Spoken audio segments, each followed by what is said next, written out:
Chapter 10:16. Haku crashed into the light cocoon above the altar in the center of the round hall like a comet.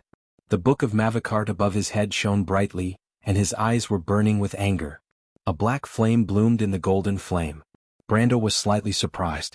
He knew that she had completely released the power of the ancient evils. He raised his sword solemnly. A giant black scythe appeared in Haku's hand and collided with the Hauran Gaia. Sparks flew everywhere and a black ripple spread out from the center of the two weapons. Wherever it passed, it was like a storm, leaving crisscrossed trenches on the solid ground. Mephistopheles' black dress was immediately torn apart, and the shards turned into butterflies that fluttered in the air, revealing the black soft armor underneath. Andrique's lace dress was also torn apart. Both of them had small cuts on their faces, and their long hair fluttered like wild grass. Hippamera raised the power of the mountains and rivers, and the arc-shaped earth shield enveloped her and Allium Japonicum. Under the black shockwave, every line of the law of the shield emitted a dazzling light, as if it would collapse at any time. With a crack, a circular crack appeared on the surrounding walls of the underground round hall. Brando and Haku exchanged swords 4 times in an instant, and each strike caused the underground hall to collapse a little more. When the 4th strike passed, a loud bang was heard, and a corner of the round hall suddenly collapsed and countless gravel fell down. Hippamera's shield emitted a bright light, and then it shattered like countless scattered crystals. A thin black line spread from her left shoulder to the right side of her waist, and then a striking flower of blood burst out. The priestess screamed and flew back, and fell heavily into Allium Japonicum's arms. Hippamera. Allium Japonicum's expression changed, and he threw out an emerald with his right hand. The golden lines in the emerald shone, and then a crystal structure bloomed from within, forming a crystal shield. The ancient draconic magic was extremely powerful, so it was impossible to record it on ordinary scrolls. Other than special paper, only a stable crystal structure could be used to carry the bound lines of law. Once it was activated, the magic would be formed immediately. However, the black line swept across, and the crystal shield was cut into 2 halves. Senior's right sleeve instantly exploded, and a bloody line appeared on her fair arm. She gritted her teeth and groaned, quickly withdrawing her hand to protect the priestess in her arms, but blood was already gushing out. The warm, sparkling liquid flowed like a stream onto Hippamera's face. "Senior, take her back to the cellar. All of you leave," Brando immediately ordered. He had previously fought with Haku 4 times, and every time he used his sword, he completely blocked the latter's attack. He had the upper hand in swordsmanship, but Haku's strength was too terrifying. He faintly felt that he could not hold his sword, and his right hand was starting to feel numb. Allium Japonicum knew that this level of battle was not something she could participate in. If she stayed, she would only restrict Brando's movements. She nodded at Brando and decisively carried the unconscious Hippamera out of the hall. At this moment, the golden flames in Haku's eyes had been completely replaced by black flames, and half of her body was covered with a layer of black patterns. Her long hair fluttered without wind like rising flames. It was obvious that she had been completely eroded by the power of the Book of Mavakart. She was originally a supreme powerhouse, and her control of the power of the Book of Mavakart was far superior to that of the Trashamon. After completely absorbing the power of this ancient evil, her actual realm had faintly touched the edge of the Sage realm. However, this power came with a price. Brando knew that Haku's body was already exhausted, and at this moment she was completely burning her soul in exchange for the power of the evil. Once her soul was completely burned, she would forever lose her self-awareness and be controlled by the Book of Mavakart. She would become a lunatic like Amon. Brando could not understand. What did the blood of the Dark God mean to this woman? How could it make such a calm person act like a lunatic? However, Haku did not seem to have the mood to talk nonsense. She coldly raised her scythe and slashed at him. Brando had no choice but to raise his sword to block. At the same time, he activated his innate talent, Frenzy. Although the power of the evil was short-lived, if he did not use all his strength, he would be killed on the spot before Haku's soul was completely burned. Although he had once killed Marietla, the Witch of Lies, who was also a supreme powerhouse, it was only through trickery. Marietla's line of witches could create terrifying realistic dreamscapes. In the dreamscapes they were like gods and their words were law. However, once the dreamscapes were destroyed, they were no different from mortals. They were even far inferior to the average elemental powerhouse. Although Marietla was full of confidence, she did not know that her archenemy, Ko Hua, had already seen through their weaknesses. Moreover, this generation of witches was far inferior to their ancestors during the Battle of Dusk. Hence, they had been plotted against by Ko Hua and died for no reason at Brando's hands. However, Haku was different. If one did not consider her schemes, she was a genuine supreme powerhouse. In a direct confrontation, she did not even need the Book of Mavakart to firmly suppress Brando. Moreover, with the support of this ancient evil, her current strength had even surpassed Mephisto's. Brando knew that if he did not use all his strength at the first opportunity, he would not have the chance to do so. When the swords clashed, the entire space produced a sharp noise that made one's teeth ache. It sounded like glass shattering and bright cracks appeared in the flat space. The cracks extended in all directions, and the surrounding marble pillars shattered. On the north side of the hall, there was a statue of the sun god Perkin. Perkin was holding a flaming spear and was riding a sun horse and chariot. He raised his eyes and looked forward. Then, the head of the stone statue suddenly rolled off its body. The arm that was raised high was broken, and the body was torn apart into a pile of rubble. After the statue collapsed, an obvious crack appeared at the back of the hall. The underground round hall finally could not withstand the pressure and collapsed. First, cracks that looked like spider webs appeared on the dome. A large amount of gravel rolled down and then large pieces of rocks fell. Finally, the entire dome collapsed and caved in. For ordinary people, this kind of underground collapse was tantamount to a disaster, but for the rest of the people in the hall, it was not a problem. Brando took a few steps back under Bai's attack. He was shocked to find that Bai's power was still increasing. Even with his frenzy talent, he could not withstand Bai's attack. He faintly felt a little stuffy in his chest. He was completely defeated in a head-on confrontation. This was the first time he had been defeated in the state of frenzy. Even when he faced Sabers, Corfa, and Milos in the Great Glacier, he had never been so embarrassed. Before Brando could stand firm, he saw an undetectable black line in front of him. It separated the falling gravel and came to him. The black line was near and far. It was the blade of Bai's giant scythe. The black line seemed to be able to attract all attention in the space. Brando actually saw the tough silver line begin to break under this attack. It caused the order in this small area to be distorted, forming a black hole that swallowed everything. This was definitely a power that surpassed the limits, and it did not belong to any known law. This was the power of dusk. There was no doubt that Bai had burned her two elements, so she obtained this power from the Book of Mavakart. It was no longer a law because it included the law itself. It was the truth of the universe, one of the powers of existence. It was only a flash of brilliance, but it was enough to dazzle everyone. Brando felt that all the questions in his previous life and this life had been answered at this moment. However, the price of this answer was death. This moment was unavoidable. My lord. Mephistopheles felt his hair stand on end at that moment. Without thinking, he spread out a pair of black membrane wings and shot towards Bai. The black sword in his hand burned with a raging fire, and the soul element condensed around him. He actually touched the power of the element manifestation in an instant. However, Bai only looked at the cross-dresser coldly. A black light spread out from the Book of Mavakart. Before Mephistopheles could react, the black light had already swept across his lower body. The soul shield shattered after a moment. The cross-dresser screamed and rolled down, covered in blood, and fell heavily to the ground. A black shadow landed beside him. It was the vampire princess Andrea. There was a long streak of blood on Andrea's cheek. She looked up at Bai with hatred but did not say anything. She picked up Morpheus, who was almost broken into pieces, and retreated. In the blink of an eye, she disappeared from the entrance of the underground round hall. In just a moment, the place where Andrique was standing was buried by the collapsed hall. The underground hall was now history.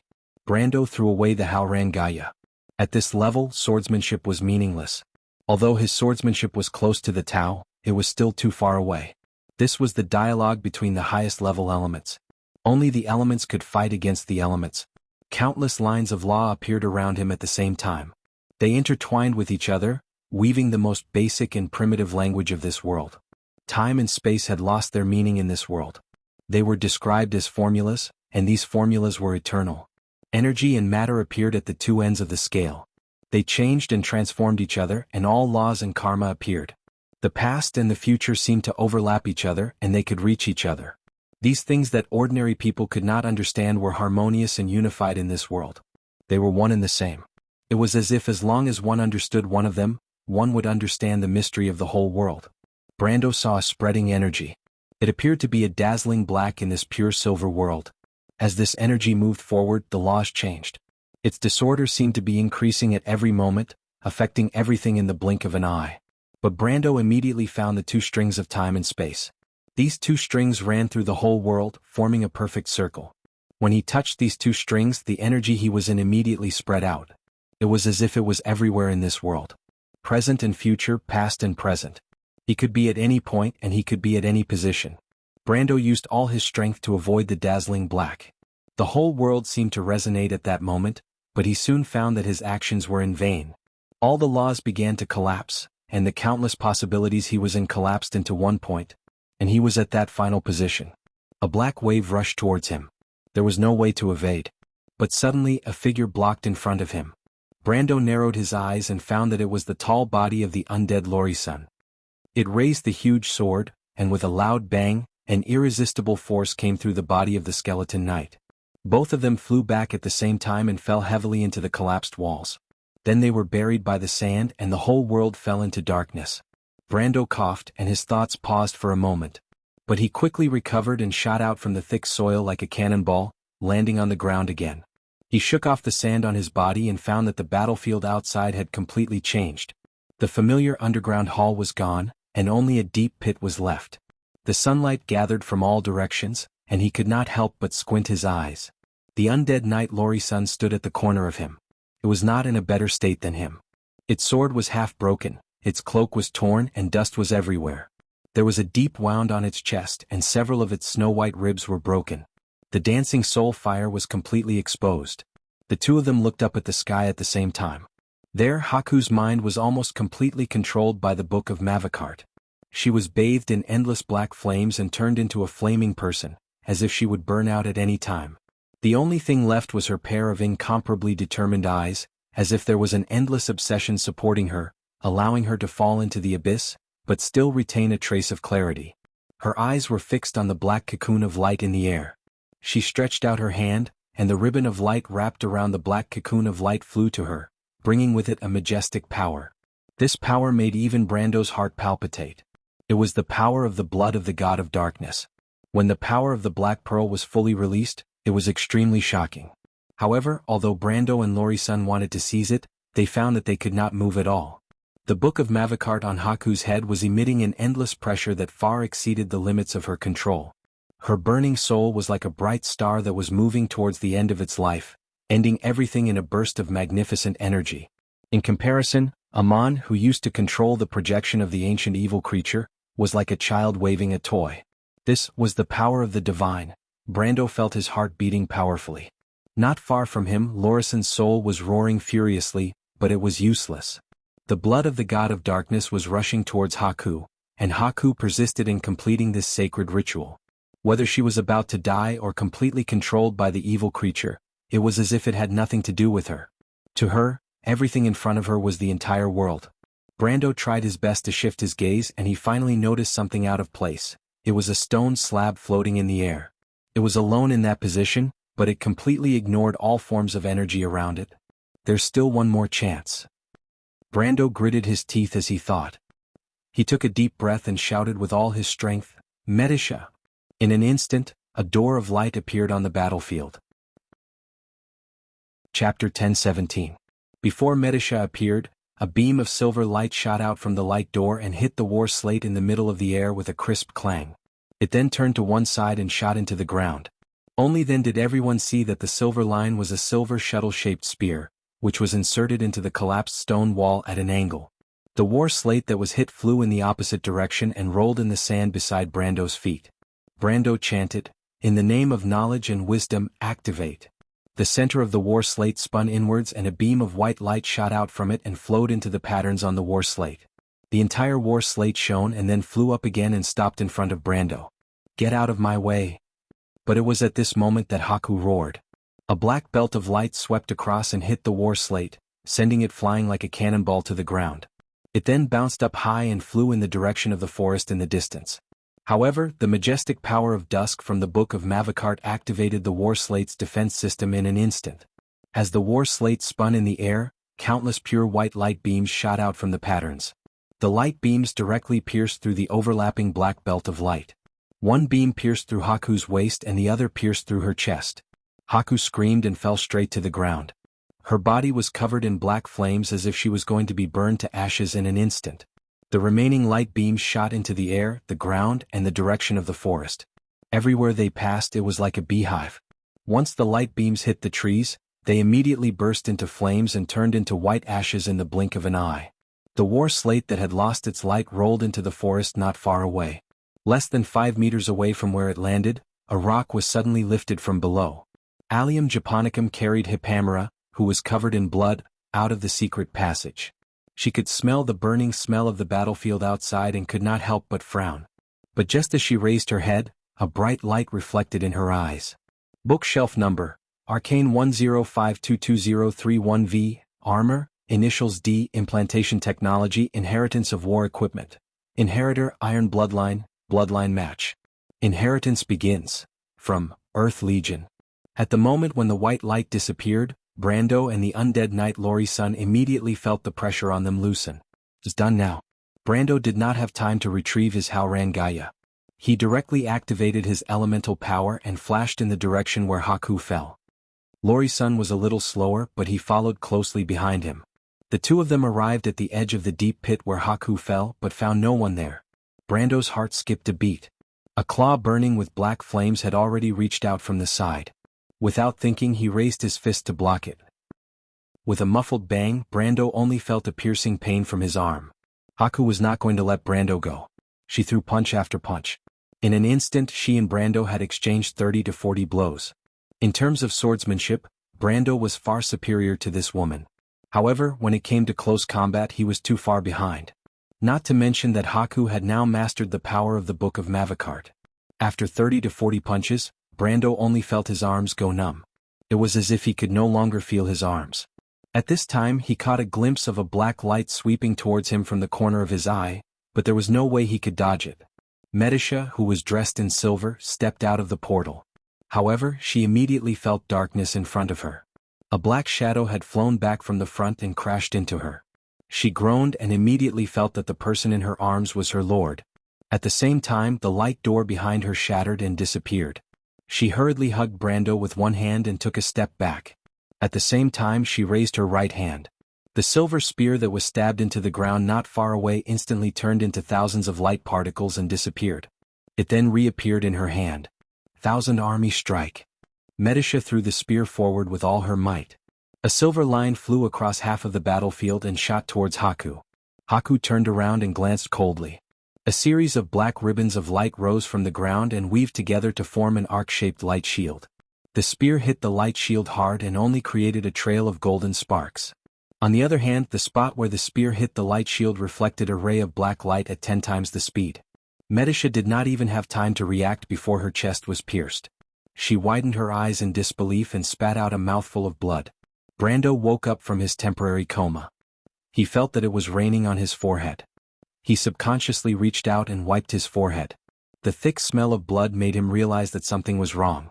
He suddenly woke up and remembered that he was still on the battlefield. He opened his eyes and saw Medisha's pale and weak face. The elven princess's mouth was full of blood and there were layers of black circles around her eyes. She covered him with her hands as if she wanted to smile at him, but the pain twisted her smile into an expression that was uglier than crying. Medisha. Brando felt that his heart was about to stop beating. He looked down and saw the black hole on her chest. Her silver robe was stained red and it was a ghastly sight. His mind almost went blank for a moment. Medisha and the Shire no longer had the ability to be resurrected from the graveyard after becoming planeswalkers. If she died here, then the pure and kind Silver Elf Princess would truly disappear from this world. I'm fine, my lord. Medisha seemed to read the deep fear in Brando's eyes. She felt a little warm in her heart. She touched his face with her hand and answered with some difficulty. Brando immediately opened Medisha's status menu and found that the elven princess still had a little bit of HP left. This discovery made him feel a little relieved, but at the same time, a deep sense of uneasiness and fear surged in his heart. He got up and glanced at the battlefield. He happened to see Sir John Lori-san being sent flying by the dark ribbons. Its golden polar plane was completely penetrated by the power of the Book of Mavakart. One of the ribbons swept away its left arm, while another broke its waist into two. Then Hale controlled the dark ribbons to wrap around its neck and lifted the skeleton knight into the air like a dead dog, forcing it to face the direction of his wife's soul. "I'll let you see how your wife dies, noble knight." Bai Lung laughed. At this moment she was completely wrapped in black flames. Even the lower half of her body had disappeared. Her original appearance could no longer be seen. But when she heard this voice, Medisha recognized it in an instant. "It's you," Medisha cried out. The unforgettable battle in Abi's castle reappeared in front of her eyes. Medisha's voice was not loud, but Hale still heard her words. She coldly turned around and faced her direction, her hollow voice echoing in the air. "You still haven't improved, Medisha. If my attack was just a little bit more off, it would have pierced through your soul fire and completely turned you into a lifeless corpse. 1,000 years have passed, and you still have to rely on my pity and pity to live. Don't you have any thoughts about this?" Hearing this, Medisha's expression changed drastically. Brando had never seen such fear and uneasiness in her silver eyes. She stared at the woman in the sky who was engulfed in flames. Who are you?" "Let me tell you, Medisha. There are some things in this world that only those with power and status deserve to talk about and possess. You can't rely on charity. Kindness, what kind of rubbish is kindness? People show mercy to kittens and puppies only because it shows that one of them has absolute dominance. The so-called mercy is the leftovers left behind by excess power. If you can't understand this, then you can only linger in sorrow and failure forever." Royal sister?" Hale fell silent and no longer spoke. She turned around and kept the black belt in her hand. The thing in the black light cocoon finally broke out of the cocoon. A translucent woman in a long dress floated in the air with her eyes closed. There was a black ball of light floating on her forehead. Brando did not need any description to recognize what it was. The Black Pearl. When Hale saw the ball of light, the flames in her eyes became brighter. She immediately reached out to grab it, but Brando would not let her do as she wished. The power of the Book of Mavakart continued to weaken. The woman was just an arrow at the end of its flight. As long as she could hold on for a while longer, the outcome of the battle would still be uncertain.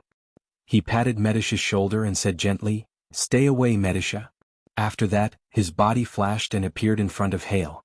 "My lord." The silver elf princess's knees went soft and she knelt on the ground as if she was a puppet.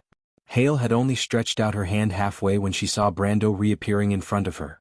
Her eyes were filled with anger. "You're courting death, human." Brando did not say a word.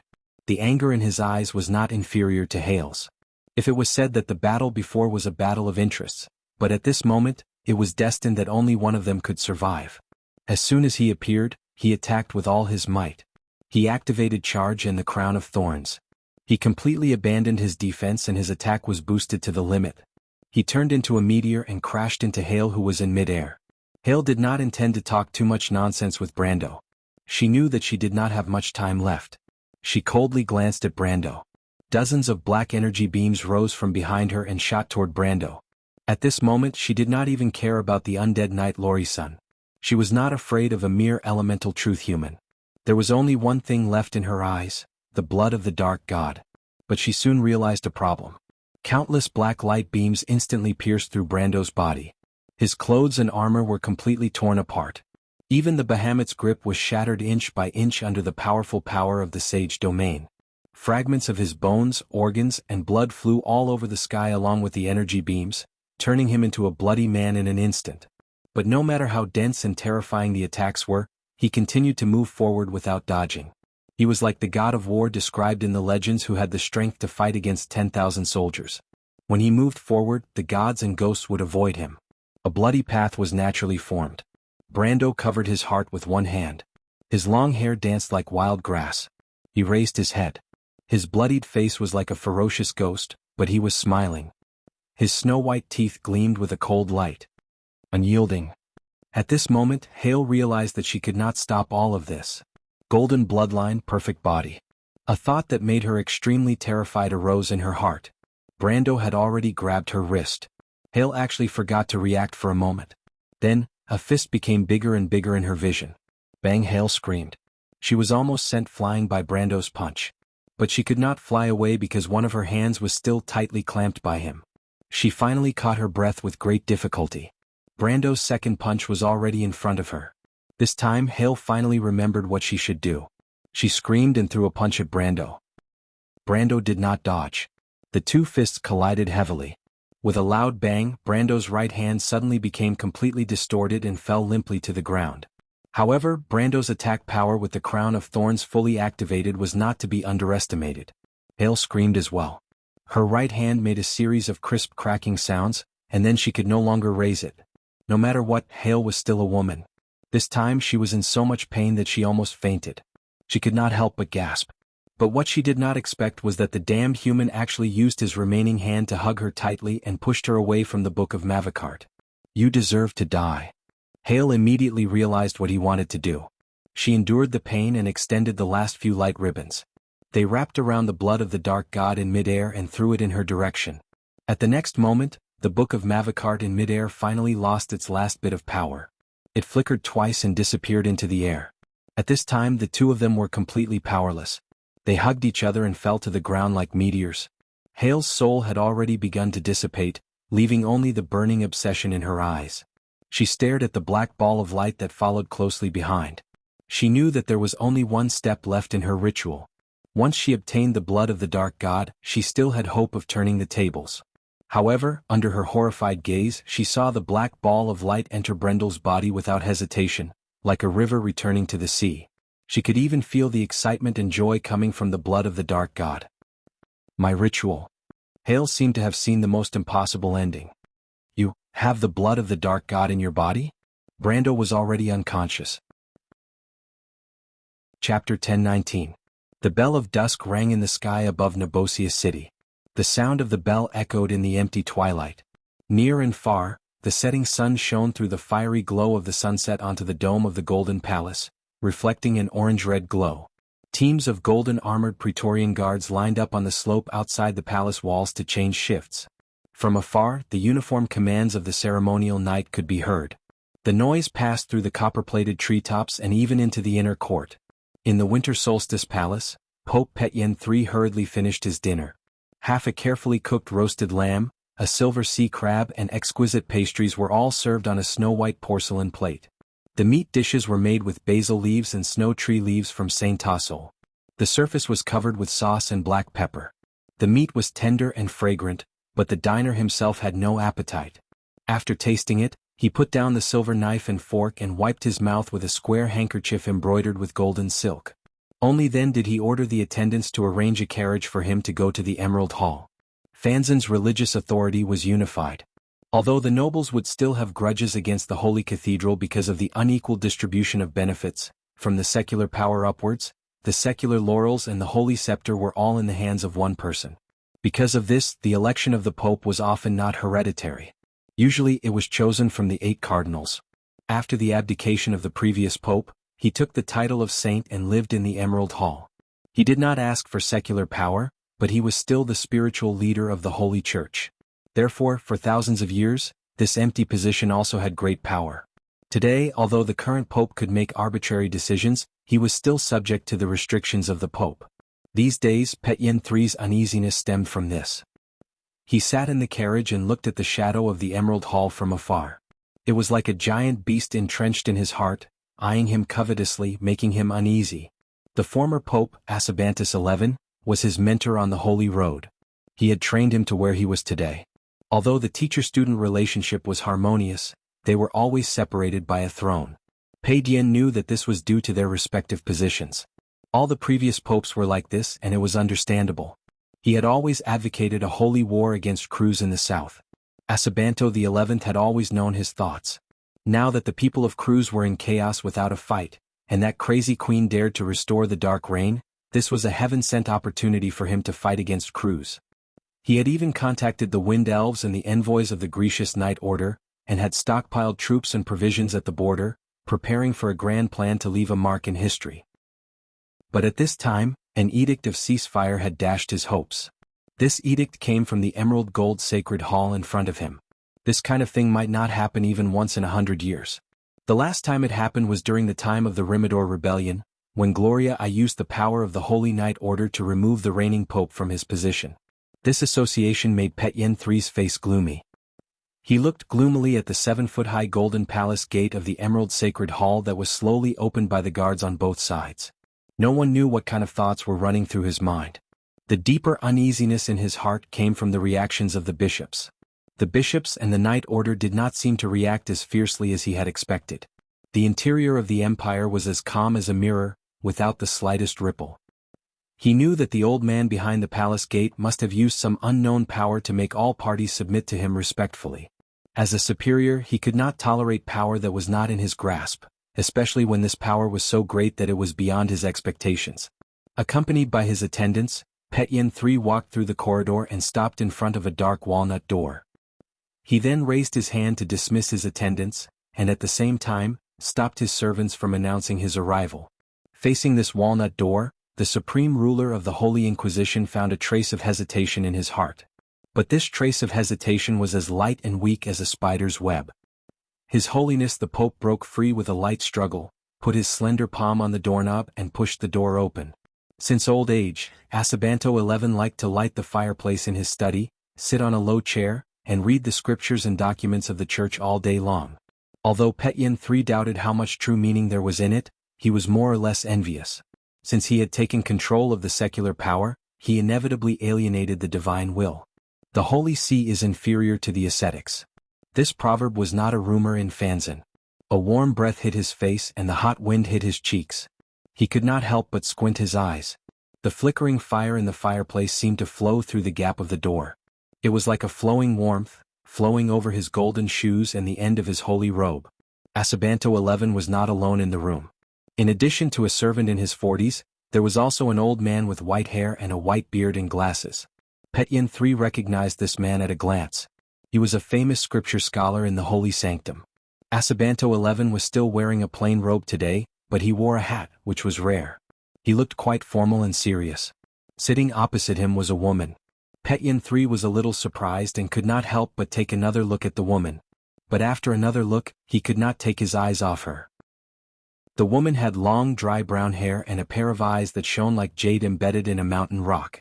The reason it was called embedded in a mountain rock was because her skin looked extremely dry and dull. Her cheekbones were high like steep rocks. Her lips were sharp and angular as if they were carved out of them. It was obvious at a glance that this woman had an extremely firm character. There was only one woman in the world who had such a face, and only one woman who had a lifespan of 1,000 years. Petyin respectfully greeted, "Your Excellency." Asabanto XI looked at his student with a smile as he closed the book in his hand. It was a scripture that described the early teachings of the holy sanctum. The person who recorded it was buried under the soil about 300 or 400 years ago, although he was posthumously canonized as a saint after his death. He waved his hand, indicating that Petyin did not need to be so courteous. It was as if he had already foreseen that the Pope would come. "Your Excellency, are you here today because you have a lot of questions?" The situation was out of Petyin's control. The current Pope pondered for a moment and nodded solemnly. "Let me answer you," Iranta the sage said. Her voice was unexpectedly soft and pleasant, completely unlike her face. "I asked His Excellency Asabanto to issue that edict." "What?" Petyin III asked. "Because I hope that Fanzan will not participate in this war, Your Excellency." "Why?" Petyin still asked the same question. Asabanto XI continued with a smile.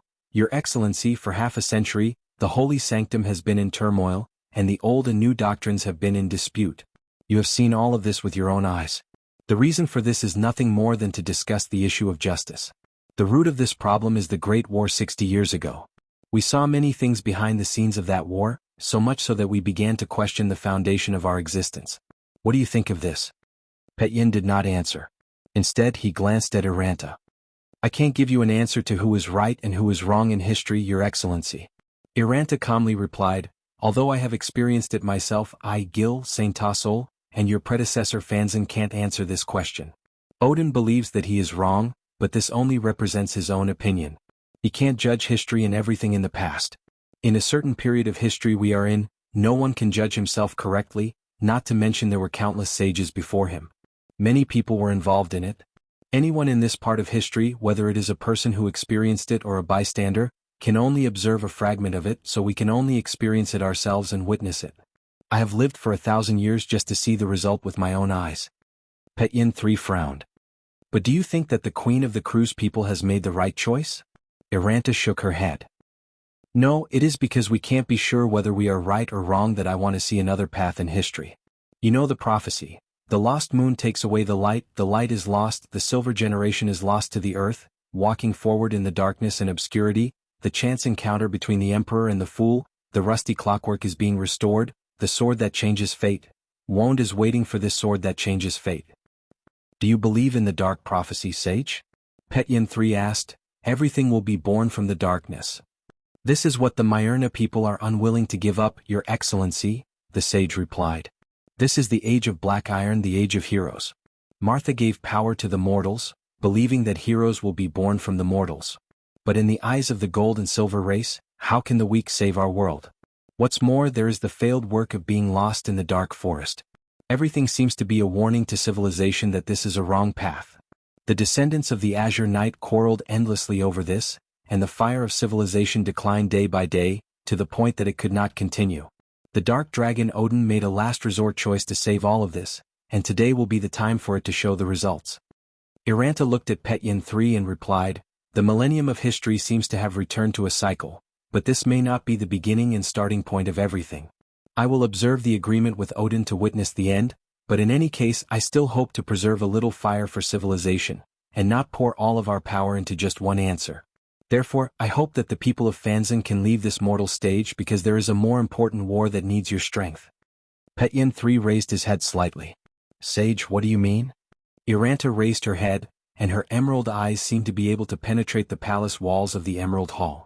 In the direction she looked, across the vast hills and plains, under the fiery clouds, the waves of the Emerald Sea tirelessly washed the towering white cliffs for thousands of years. On this vast land, the alliance known as the 10 Cities took root and multiplied.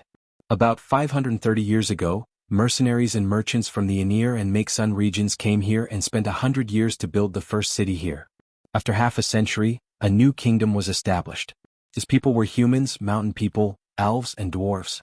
The teachings of the Templar were widely spread here, but the faith of nature was not rejected by the people. This was a paradise of freedom, where money and the sound of swords echoed each other all year round. But today, under the White City, the fishermen who went out to sea suddenly stopped their work. Some of the sailors were cleaning the nets and ropes, some were still climbing on the masts, some were drunk and had just walked out of the cabin onto the deck, some were raising the sails, and some were raising the anchor by the capstan. But all of them stopped and looked back in the direction of the sea and the sky. The turrets on the city wall were firing warning shots, and groups of guards swarmed onto the city wall. The sea was blue, and the intersection between the sea and the sky was calm, as if nothing unusual had happened. But in the blink of an eye, dense black dots appeared in that direction. Rand hastily put on a suit of armor and hurried to the top of the city wall. His squires escorted him to the edge of the battlements. He raised his hand to stop the noise around him and then raised the monocular in his hand.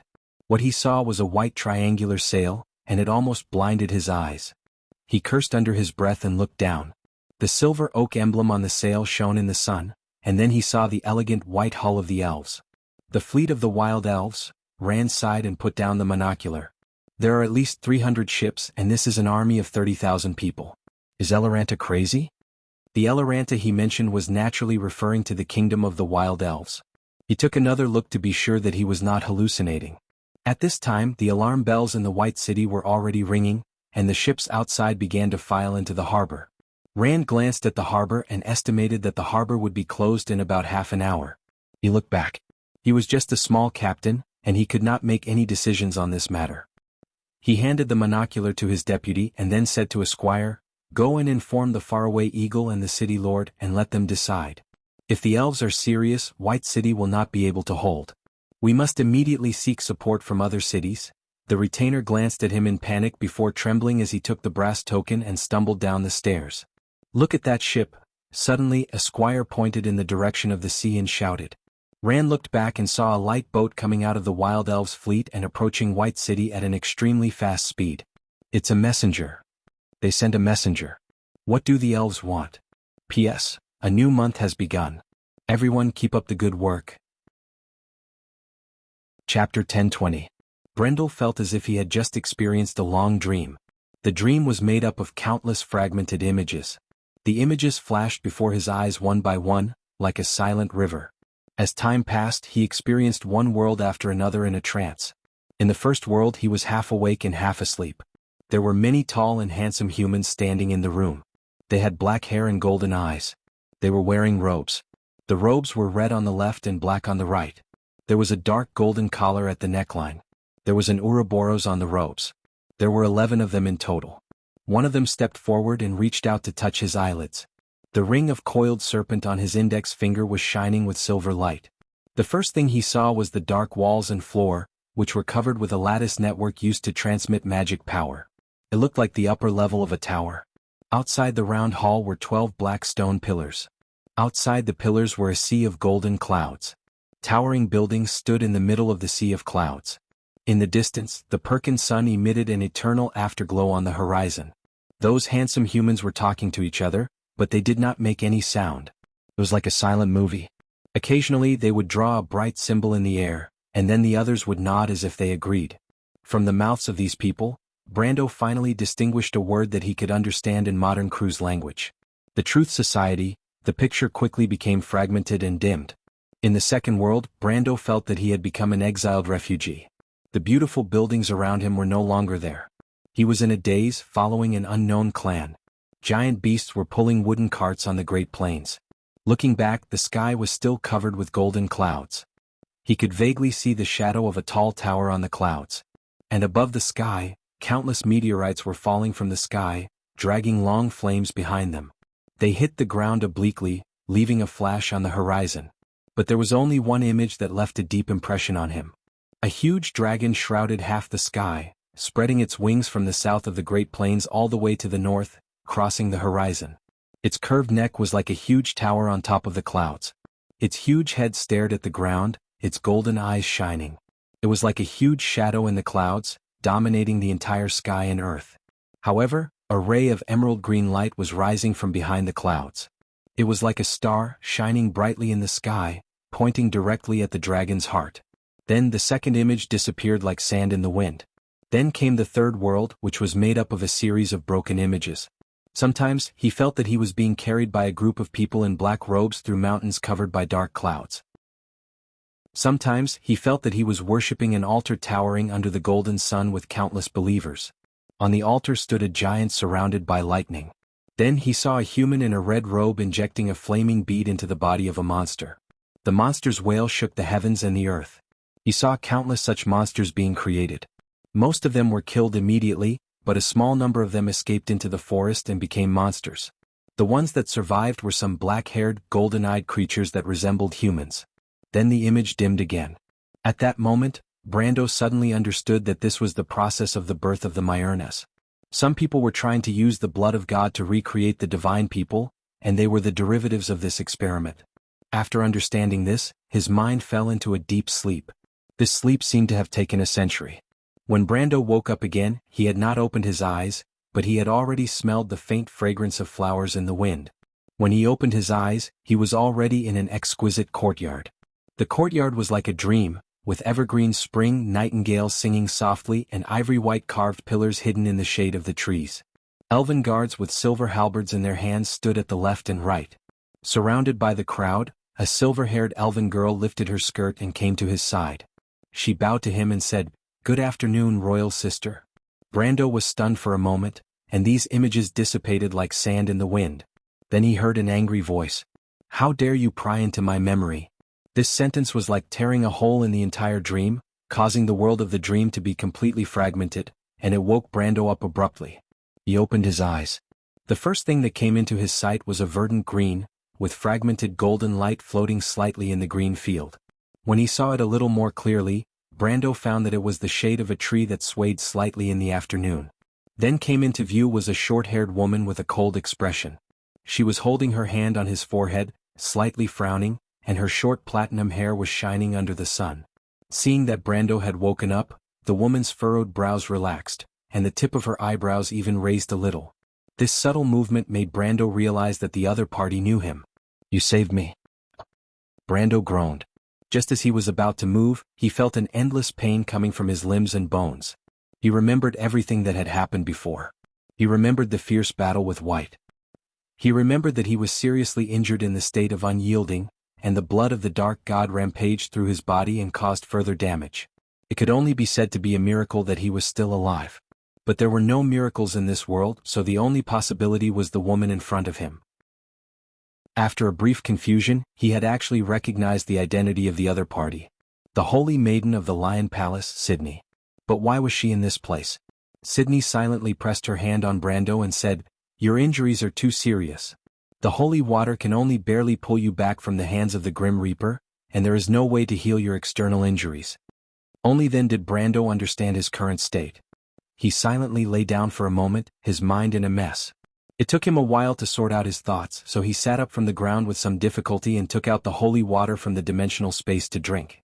Feeling that the injuries in his body were gradually recovering under the infusion of the holy energy, Brando had time to weakly open his character attribute panel. Then he was stunned by his current state. Under the character status column, the line of absolute strength clearly wrote Elemental Enlightenment Peak. He immediately felt his own strength. Under the stability of his elemental power, there were hidden turbulent waves, but the lines of law that made up his elemental power were more stable and unbreakable than before.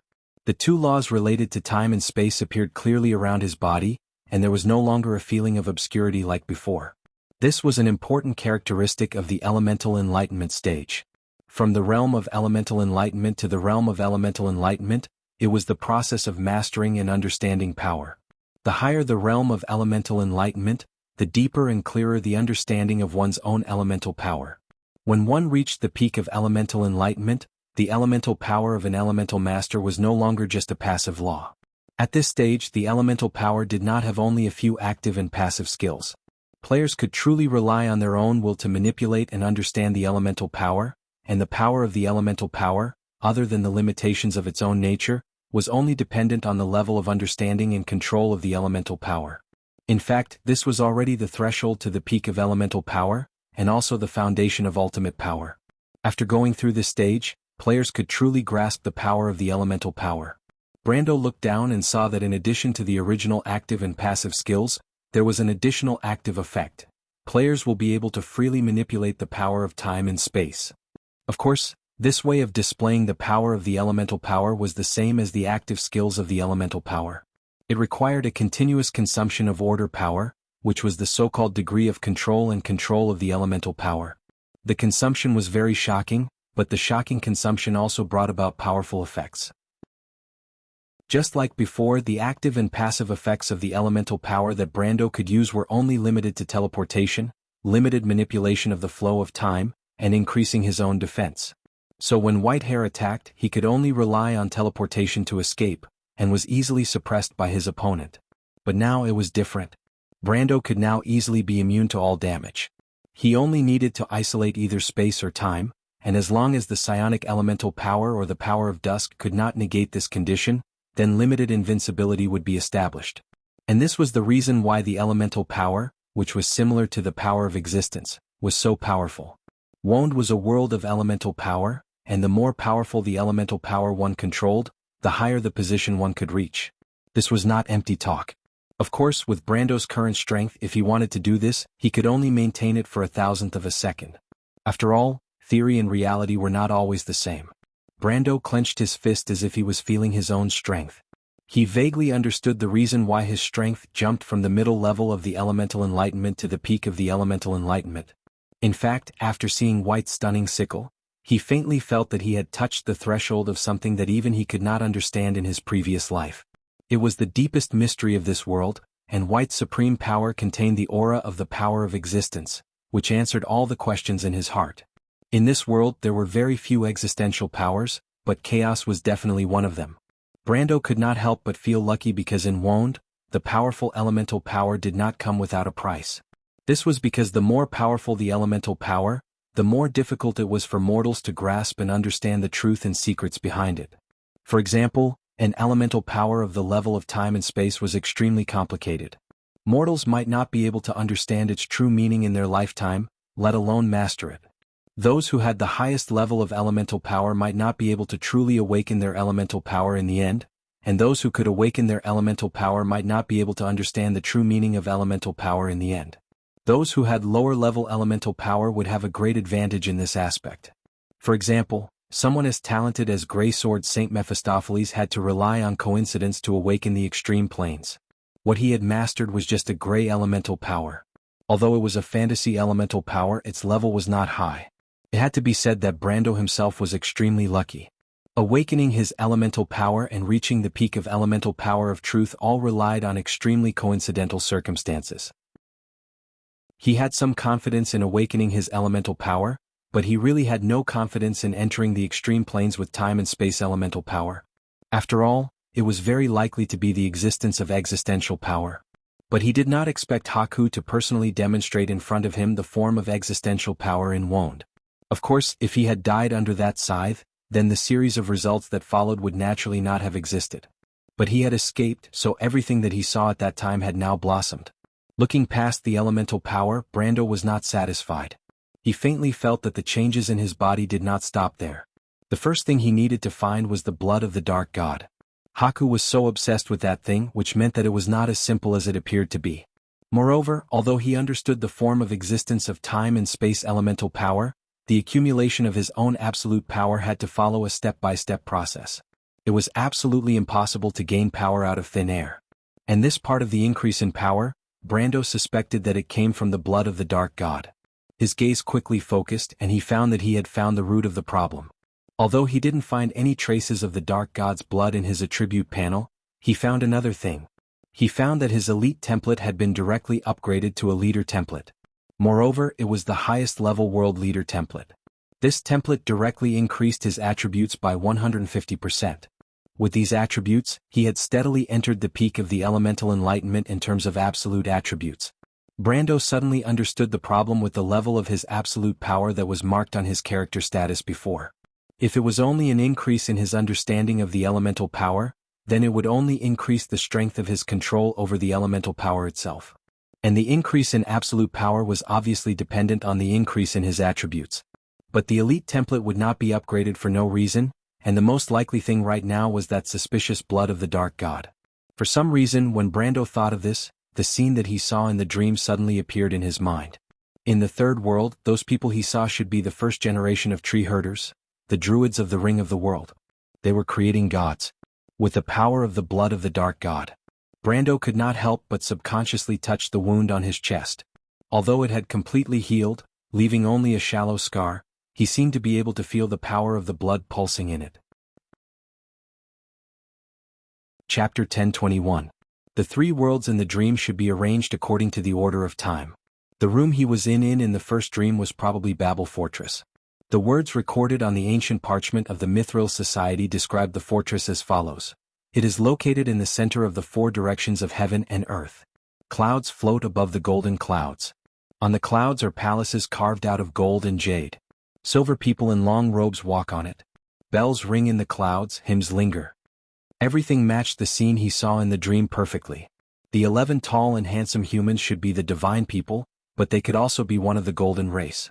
Even though Babel Fortress was the city of silver, there were still golden races. Even though in this era the only golden race left was the dragon race, but in the tens of thousands of years before Babel Fortress was destroyed, there were many golden races on the land. Most of them were buried under the dust of history, just like the ancestors buried in Valhalla. However, Brando still thought that the possibility of them being the divine people was higher. The divine people had black hair and golden eyes, which matched the description of them in the legends. Even though golden eyes were the most famous external feature of the golden race, black-haired golden race were very rare.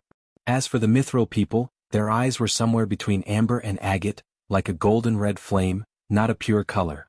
Moreover, according to what he saw in the later scenes, the Mithril people and the divine people seemed to have a deep relationship. As for the Truth Society mentioned by the tall and handsome humans, it wasn't the first time Brando had heard of it. Ovina had once mentioned that his authority was inheritance and Truth Society, but she didn't say which power this authority came from. Later, when he occasionally talked with Dark Ko-Hua, the eldest daughter of Ekis inadvertently revealed some information about the Truth Society.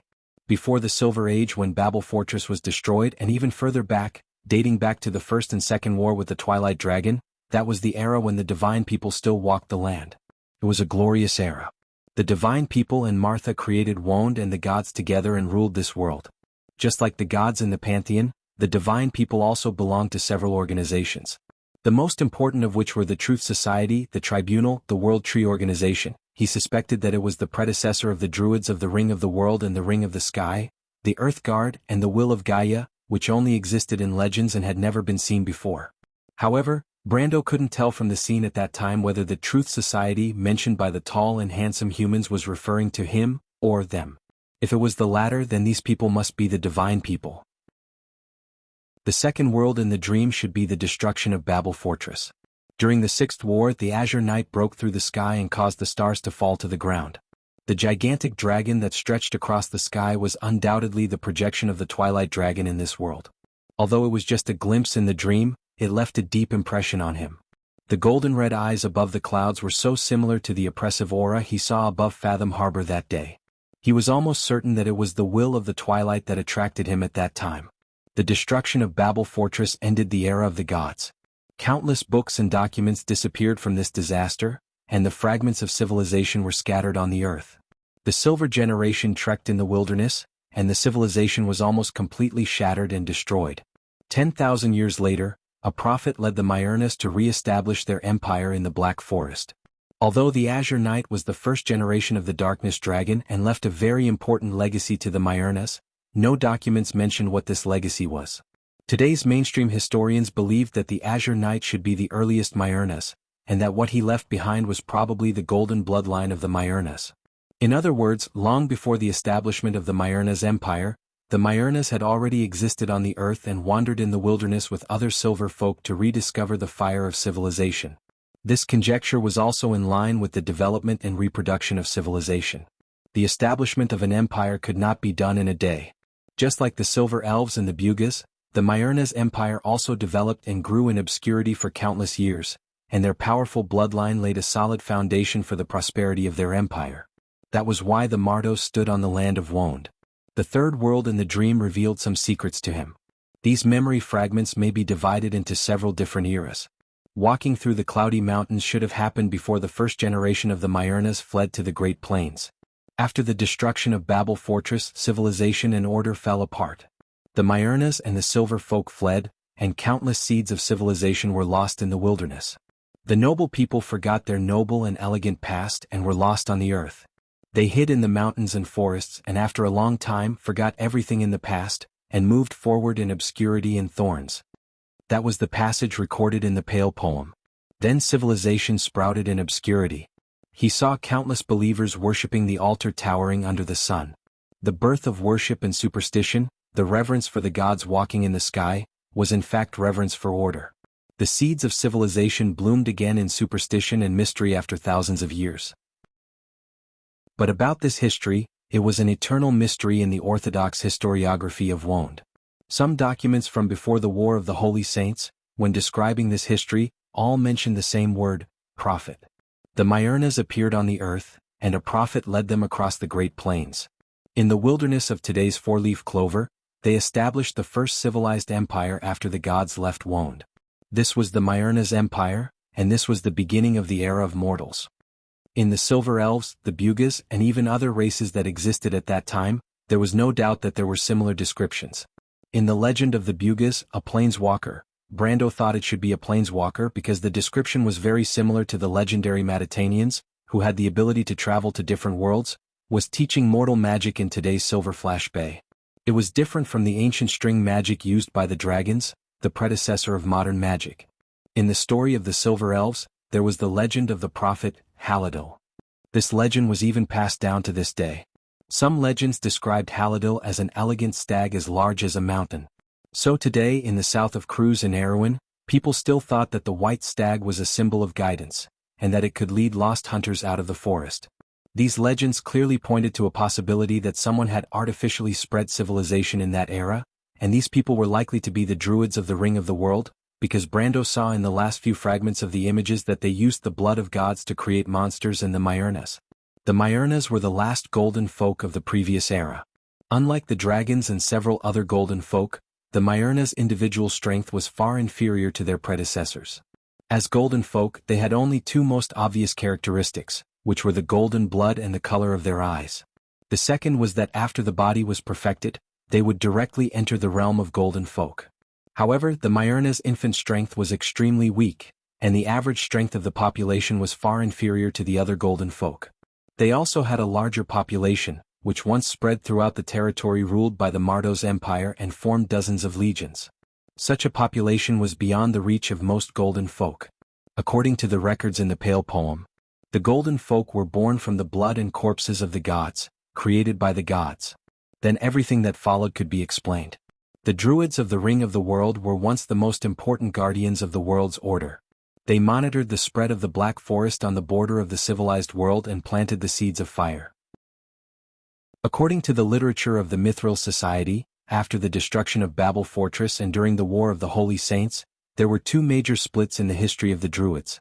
In particular, the latter split gave birth to the special group of tree herders.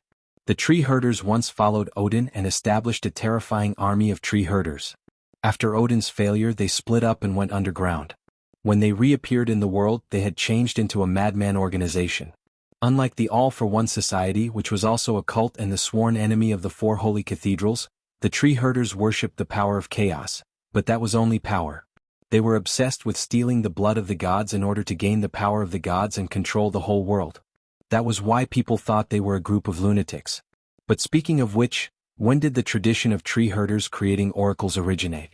The fragmented images in the dream seem to have given the answer. If the Druids had been using the blood of the gods long before the split, it could even be traced back to a time long after the destruction of Babel Fortress. Then everything made sense. The blood of the gods had been cut off after the destruction of Babel Fortress. It might have even begun to decline before that. Odin had the blood of the gods, but it was not pure.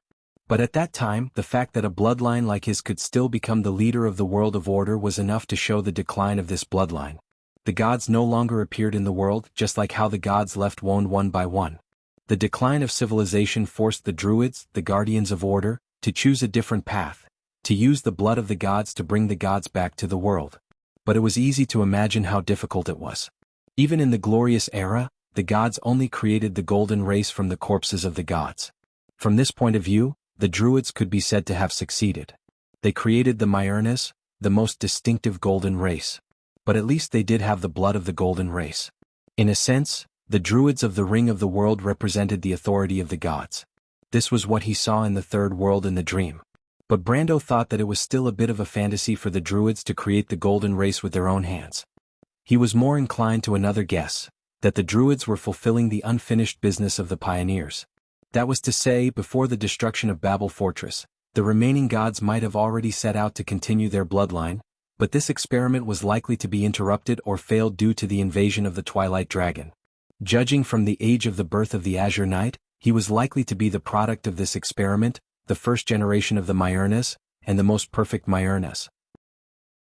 After the destruction of Babel Fortress, the fire of civilization and countless documents once stored in the glorious city all fell apart. Some were carried out by the refugees, but most of them were lost in the thousands of years of exile of the Silver Race. Everything about the divine people's final experiment was also lost on the land. The surviving Druids of the Ring of the World might have obtained bits and pieces of information about the plan through some unknown means, and only then did they complete the plan. And the completed Myrnas were the Myrnas who built Mardos. Among these Myrnas, the blood of the Azure Knight had been passed down from generation to generation. It could be said that they were the purest inheritors of the gods until the fall of Odin, which announced the end of an era. Brando remembered the scenes he saw of the monsters created by the Druids escaping into the forest. He suddenly remembered something. The hidden paragraph in the Pale poem was about the end of the Silver Race and the rise of the Iron Race. How did the Iron Race appear on the earth? He suddenly remembered this famous question, which was one of the most discussed questions in the Amber Sword. The Silver and Gold races were all from the hand of God, and now the Myrnas also had their origins, but what about the Iron Race? In the historical records, the Black Iron folk were the subjects and slaves of the Myrna people when they were born. They were the barbarians of the forests and mountains at the beginning. Later they were influenced by the Empire and had their own civilization. This was the origin of the Iron Race recorded in history. According to this theory, the Black Iron folk should be the native species of the Dark Forest. Judging from the records on the parchment scroll, it seemed to be true. The Black Iron folk were called hybrids by the Silver folk and the Gold folk in the earliest era. Because these barbarians that walked out of the forest had the same dark magic aura as the demons and the dusk species. In the eyes of the true beings of order, they should be no different from the demons. Especially when the Black Iron folk of that era did not have their own civilization, language and writing. There were also humanoid demons in the dark forest, and the barbarians did not look too different from them. But the biggest difference between the Iron Race and the monsters was that they were true creatures of order. They could sense the power of the elements under the law of Tiamat, ignite the fire seed, and develop the elements. This was the most basic characteristic of the people of order. Facts also prove this point. The Iron Race quickly integrated into the civilized world in the later era, and took over the torch of civilization from the Silver Race's hands, and continued to this day. But were the Iron Race really the original race? Brando's mind repeatedly replayed the scene of the Druids creating the Myrnas. Those powerful sages in robes, they created all kinds of monsters, giants surrounded by lightning, monsters with surging flames, and superhuman beings with all kinds of abilities. Hundreds and thousands of failed creations were immediately killed, and a few trembling Myrnas were abandoned in the wilderness. Some of the monsters who were lucky enough to escape wandered into the groups of civilized creatures. Some caused wars and some were worshipped as gods. These monsters, they all had a common name and they were called the Oracles. It was like Scarlet, like he was in existence like himself. Brando gently shook his head and decided to filter these complicated thoughts out of his mind, because there were too many guesses, and some were simply impossible to judge. These chaotic thoughts seemed to rush into his mind as he woke up. He could acutely feel the shadow of the blood of the Dark God behind him, which meant that this part of the memory came from the blood of the Dark God. It seemed that the so-called black orb was not as simple as it looked. Thinking of this, he raised his head and looked at Sydney. Chapter 1022. From the beginning to the end, Sydney just watched silently, neither objecting nor helping. Her brows were slightly furrowed, her mouth was closed, and her face was serious. It was as if she was not in the forest in the west of Metz, but in the solemn sanctuary of the Holy Cathedral of Fire. When Brando saw her, he could not help but think that this was indeed the statue of the Sacred Lady of the Leo Palace. He also saw the ragged golden-red robe on Sydney's body and understood that her appearance here was not smooth sailing. It was probably not a coincidence that she found him. There was no doubt that she did not stand on the side of Her Majesty the Queen's new religion. Her relationship with Vala was that of a teacher and a friend, and she was a very principled person. It was impossible for her to betray the teachings of the Golden Flame Way. "Sorry, my mind is a little messy," he explained. "It's okay," Sydney replied. "Thank you for saving me." Sydney nodded his head in reply. Brendel replied as he observed the surroundings. The forest was quiet, and the leaves were green like a carpet. Not far away there was a stream that flowed between the rocks. A deer in the forest pricked up its ears and looked in this direction vigilantly. It was a quiet and peaceful scene. It seemed that this place was still in the previous valley, but there were no traces of fighting. It seemed that in the end they fell far away. He did not know if Bai was nearby, or if even his soul had completely disappeared. Brando could not help but have a headache. It seemed that Medicia still respected her royal sister. He did not know how she would react to this result. If she resented him because of this, he could only accept it. After all, if he was given another chance, he would make the same choice. It was too dangerous for that woman to stay in the world. But he was most worried that Medicia would be depressed because of this. He could not bear to let her be hurt again. Thinking of this, he was slightly stunned, then shook his head to throw these troubles away and asked, "How long have I been unconscious?" Sydney saw the anxiety on his face and replied, "Not long after I saw you fall from the sky and rushed here. It's only been a quarter of an hour." "Only a short while?" Brando was slightly surprised. "Madam, you are..." Although he recognized Sydney, he decided to pretend that he did not know him. After all, he had never seen him before. Sydney introduced herself. She was indeed the famous statue of the Adoratress of the Lion Palace, one of the high-level archbishops of the Holy Cathedral of Fire. After Sydney introduced herself, she did not wait for Brando to speak and took the initiative to say, "I'm here to see you, my lord." "Looking for me?" Brando thought that it was indeed the case. Of course he still asked. Sydney glanced at him and took down a bundle from his back without saying a word. Brando then noticed that she was also carrying a bundle on her back. The bundle was long and wrapped in layers of gray cloth. Even Sydney's robe was tattered, but this bundle was well protected and did not even have much dust on it. She laid the bundle flat on a rock and opened it, revealing many large and small pieces of shiny silver metal and a pitch-black sword hilt. The hammer at the end of the sword hilt was very ingenious. It was actually carved into the shape of a silver flame. These fragments were obviously fragments of a broken sword, and a person of Sydney's status would not pay so much attention to a broken sword, so the origin of these fragments was self-evident. Sure enough, Sydney carefully sorted out these fragments one by one. After confirming that there was not a single piece left, she solemnly looked up at him. "This is the holy sword Odorfice," she replied solemnly, as if a sacred tone could revive the sword. "So you're here for the sword spirit of Odorfice." Brando suddenly understood and remembered that such a thing was sleeping in his body. Speaking of which, there were a lot of miscellaneous things in his body. Previously, there was the soul of the Wind Empress, the inheritance of the Dark Dragon, the Thunder Core, the power of the Planeswalker, the Elite Template, of course. Now it had become the Leader Template and the Unknown Game System. Now, there was the blood of the Dark God and some other messy memories. It was not appropriate to call it a garbage dump, but to call it a moving treasure trove would always give the illusion that it would be dropped at any time. In short, it was not a good feeling. After Sydney put down the fragment of Odorfice, she did not pursue the topic further. Instead, she said, "Before leaving the Imperial capital, I met Earl Latch of Wa once." Brando was stunned for a moment before he realized that the Earl was referring to Scarlet. He could not help but feel a little amused. He fought with his life and death in Erewhon and only obtained a fief the size of Tonagil's. Moreover, the title of Earl was not legitimate because Tonagil was not a Earl's fief. In fact, his title of Earl came from Radnor, but the royal faction was unwilling to let him become the owner of Radnor. If not for the fact that the leader of this diplomatic group needed a title, he did not know how long his title of Earl would have been delayed. Even now it was just a title. And Scarlet had only walked around Cruz once, and suddenly she was on equal footing with him. Oh, it was not quite right to say that they were on equal footing. Scarlet's fief was the Latch of Wa, the hometown of the mountain people. It was located in the mountains between Ludwig and Mehodafen. In terms of area, it was at least half the size of Erewhon's. Not to mention that Scarlet was a real Earl of the Empire. In terms of value, she was many times more valuable than a half-assed Earl like him. However, when he suddenly heard news about Scarlet, he was still excited. Although he knew that Scarlet had been staying in the Imperial capital, he had not heard any news about her for almost a few months. He did not know if the girl who was not good with words had been wronged, if she was under house arrest by Her Majesty the Queen, how she was doing, if she was troubled. There were too many questions and he did not know how to start. "Scarlet, is she well?"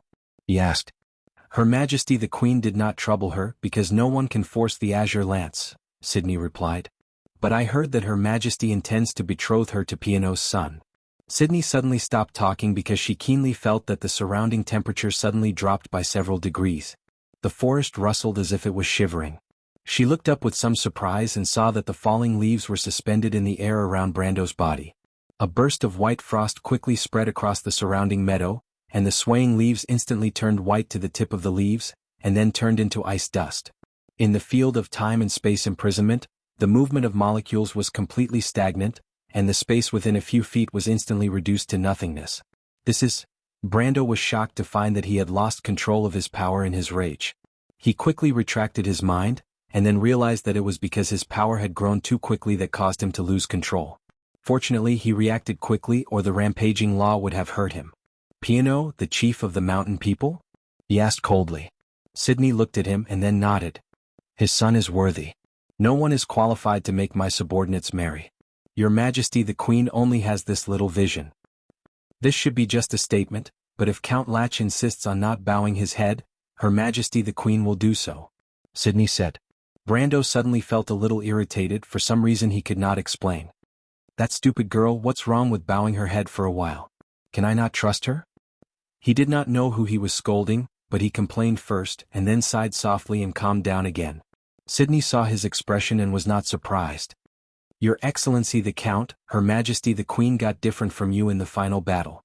Odin gave her not only power but also authority, so the Dragon Queen, the Lion people, the Myernas and the Senia people all agreed with her. Even Madara did not resist Her Majesty. She suddenly said, 'But Your Excellency the Count, you got the bloodline of the War Dragon. In this regard you are far inferior to her. And she has more time than you. After decades of careful planning and preparation, her trump cards are far more than what you see.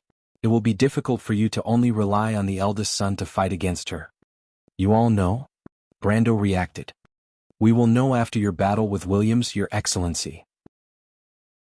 Brando could not help but smile bitterly. So that was it. He thought he had hidden it well, but he did not expect that the upper echelons of the Holy Cathedral of Fire already knew that he had the inheritance of the Darkness Dragon. He was a little curious. If that's the case, why are you indifferent? This is the same as the Farnezane's indifference. As for the reason, I'm sure you've already guessed it.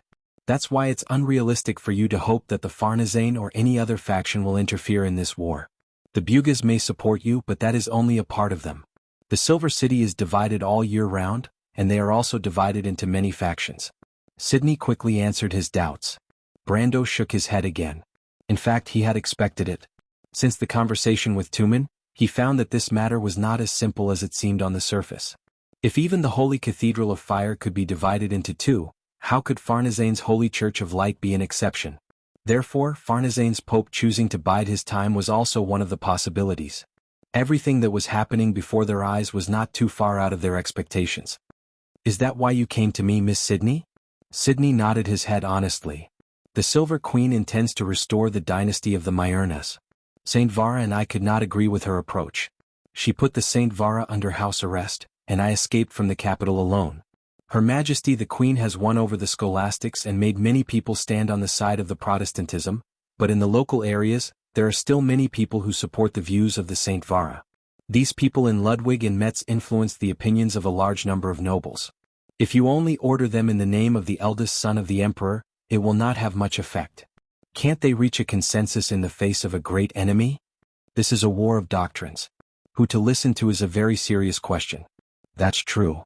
Brando realized that he had thought of the problem too simply. In fact, the Prime Minister's daughter had also raised a similar problem with him, but she was not an authority in the religious world, so the weight of her words was not on the same level. He looked at the fragment of the holy sword Oderfice in Sydney's hand. He asked, Lady Sydney, what do you mean? The Sanctum Sanctorum asked me to find you because he wanted you to reforge this sword and use the flaming blade as a token to clean up the Holy Sanctorum. He said that he wanted you to show another possibility in history. Sydney paused and explained, these were His Excellency Vara's original words. Brando's eyes widened in surprise. He had thought that his psychological endurance was good enough, but he did not expect that it was still not good enough in front of Saint Vara, who would not give up until she said something shocking. He understood the meaning of this sentence and could not help but ask in disbelief, Lady Sydney, do you think this is a fairy tale? You mean to ask me to lead the Holy Cathedral of Fire? Do you really understand the meaning of this sentence? This is not a joke. Even in the most bizarre bedside legends, I have never heard of such a story. There was only one meaning in Vara's words, and that was to pass on the position of the Holy See to him. However, Brando admitted that he did not have the so-called God-given leadership temperament, so that people would understand at a glance that he was a destined person, a destined king, and people would bow their heads and worship him. Most of the time he had relied on his foresight to get to where he was today. Sometimes he would go overboard and sometimes he would manage to subdue a group of witches as his subordinates. However, he had never taken it seriously. Instead, he had become increasingly uninterested in these things. From the loop of trade winds to the Battle of Ampere Seal, he had always taken one step at a time. He had paid countless blood and lives to barely change Erwin's future. But today, a big shot of the Holy Cathedral of Fire suddenly came in front of him and said that he wanted to be the Holy See. Was this not a joke? This was simply a joke. He shook his head in confusion and said earnestly, Miss Sydney, I know that the soul of Oderfice is sleeping in my body, so you have no choice but to come and beg me. But if you urgently need my help, I am actually willing to form an alliance with you to help you reforge this holy sword because we now have a common enemy and goal. But as for the ownership of this holy sword and the position of the Holy See, I am really not interested. Brando spread his hands and said, let's take 10,000 steps back. First of all, I am not a cruise person. In addition, before this, I have never understood the teachings of the Way of the Golden Flames and have no interest in the Holy Cathedral of Fire. Are you sure that an outsider like me will lead the Holy Cathedral? Not to mention you, even I don't know what direction I will lead you to. He had a preconceived notion that the Holy Cathedral of Fire had come up with such a ridiculous idea because the soul of Oderfice was in his body. As for the empty promise, everything else would be easy if he was tempted first.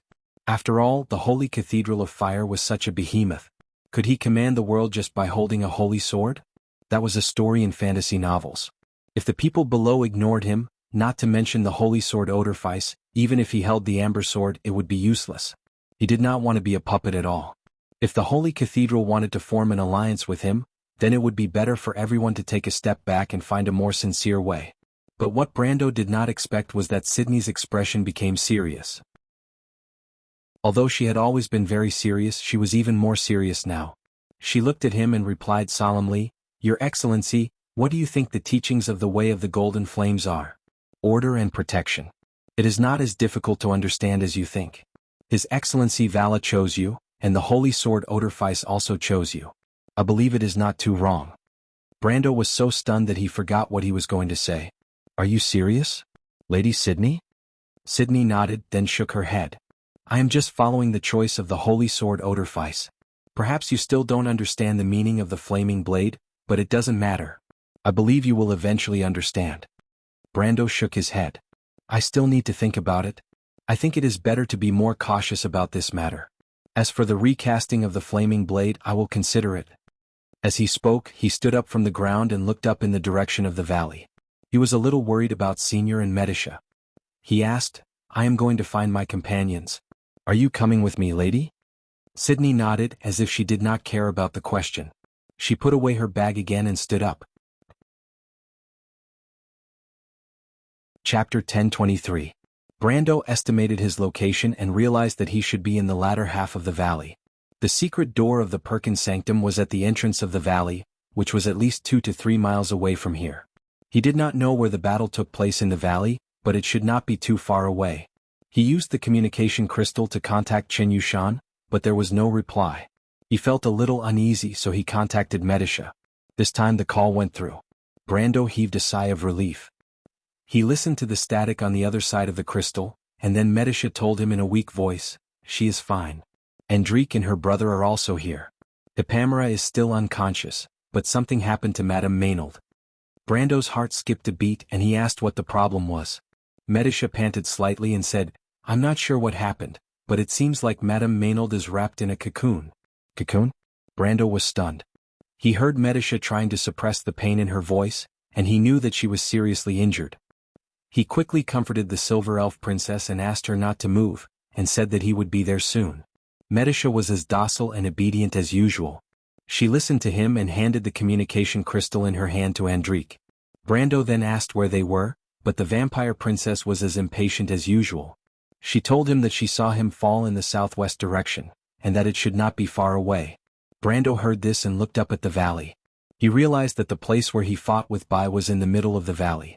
This meant that the holy cellar that was used to seal the entire valley, and there was an entrance at each end. Bai and the others entered from the other end. Brando asked Andrique to take care of the wounded and asked a few more questions about Bai. In the end he got the answer that Bai fell with him.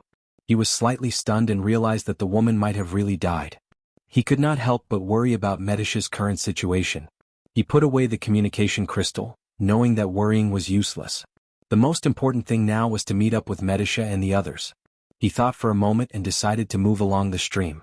The terrain here was gradually lower, and the valley extended downward. After passing through the lush greenery, the stream would inevitably flow to the middle of the valley, so he did not have to worry about going the wrong way. He trod on the rocks beside the stream, and Archbishop Sidney followed at a distance of 10 meters or so without saying a word. Brando looked back at the woman and suddenly felt a little awkward. After all, she was one of the real high-ranking members of the Holy Cathedral of Fire. She had always been above everyone else, and he did not dare to treat her as a follower. He thought for a moment and decided to find a topic to talk about, so he stopped and asked, "Miss Sydney, take this opportunity to tell me about Odorfice. Although I have heard of the name of this sword in Erewhon, that's all." Sydney nodded and moved closer to him. She thought for a moment and said, "Everyone knows that Odorfice is the sword of the Flame King. 1,000 years ago, the various races that were oppressed by the Myernas fled from the Mardos Empire from Gonciato and went into exile on the Great Plains. They saw a meteor fall from the sky in the wilderness. At the place where the meteor fell, a golden sacred sword was burning in the fire. That is the sacred sword Odorfice. This is the most popular legend about the flame blade." Brando nodded. He had also heard of this legend in the Amber Sword. It was basically a bedtime story that everyone in Cruz knew, and it was also widely spread in Erewhon. However, he had also heard different versions of the story from Bosley, the master craftsman of Abes, and Saint Tassol himself. The latter two versions were much more reliable than this widespread folk legend, But this time he did not really intend to discuss the story behind it with Sydney, so he was a good listener and did not take the initiative to speak. But in fact, Orderfis is a scepter. This scepter is divided into 3 parts, and the flame blade is just one of them. Divided into 3 parts? There is also a saying that it is divided into 4 parts. This saying is not completely correct because the flame orb and the flame blade are one. The flame blade is forged with the power of the flame orb. Without the power of the flame orb, the flame blade is incomplete. Brando suddenly interrupted this sentence.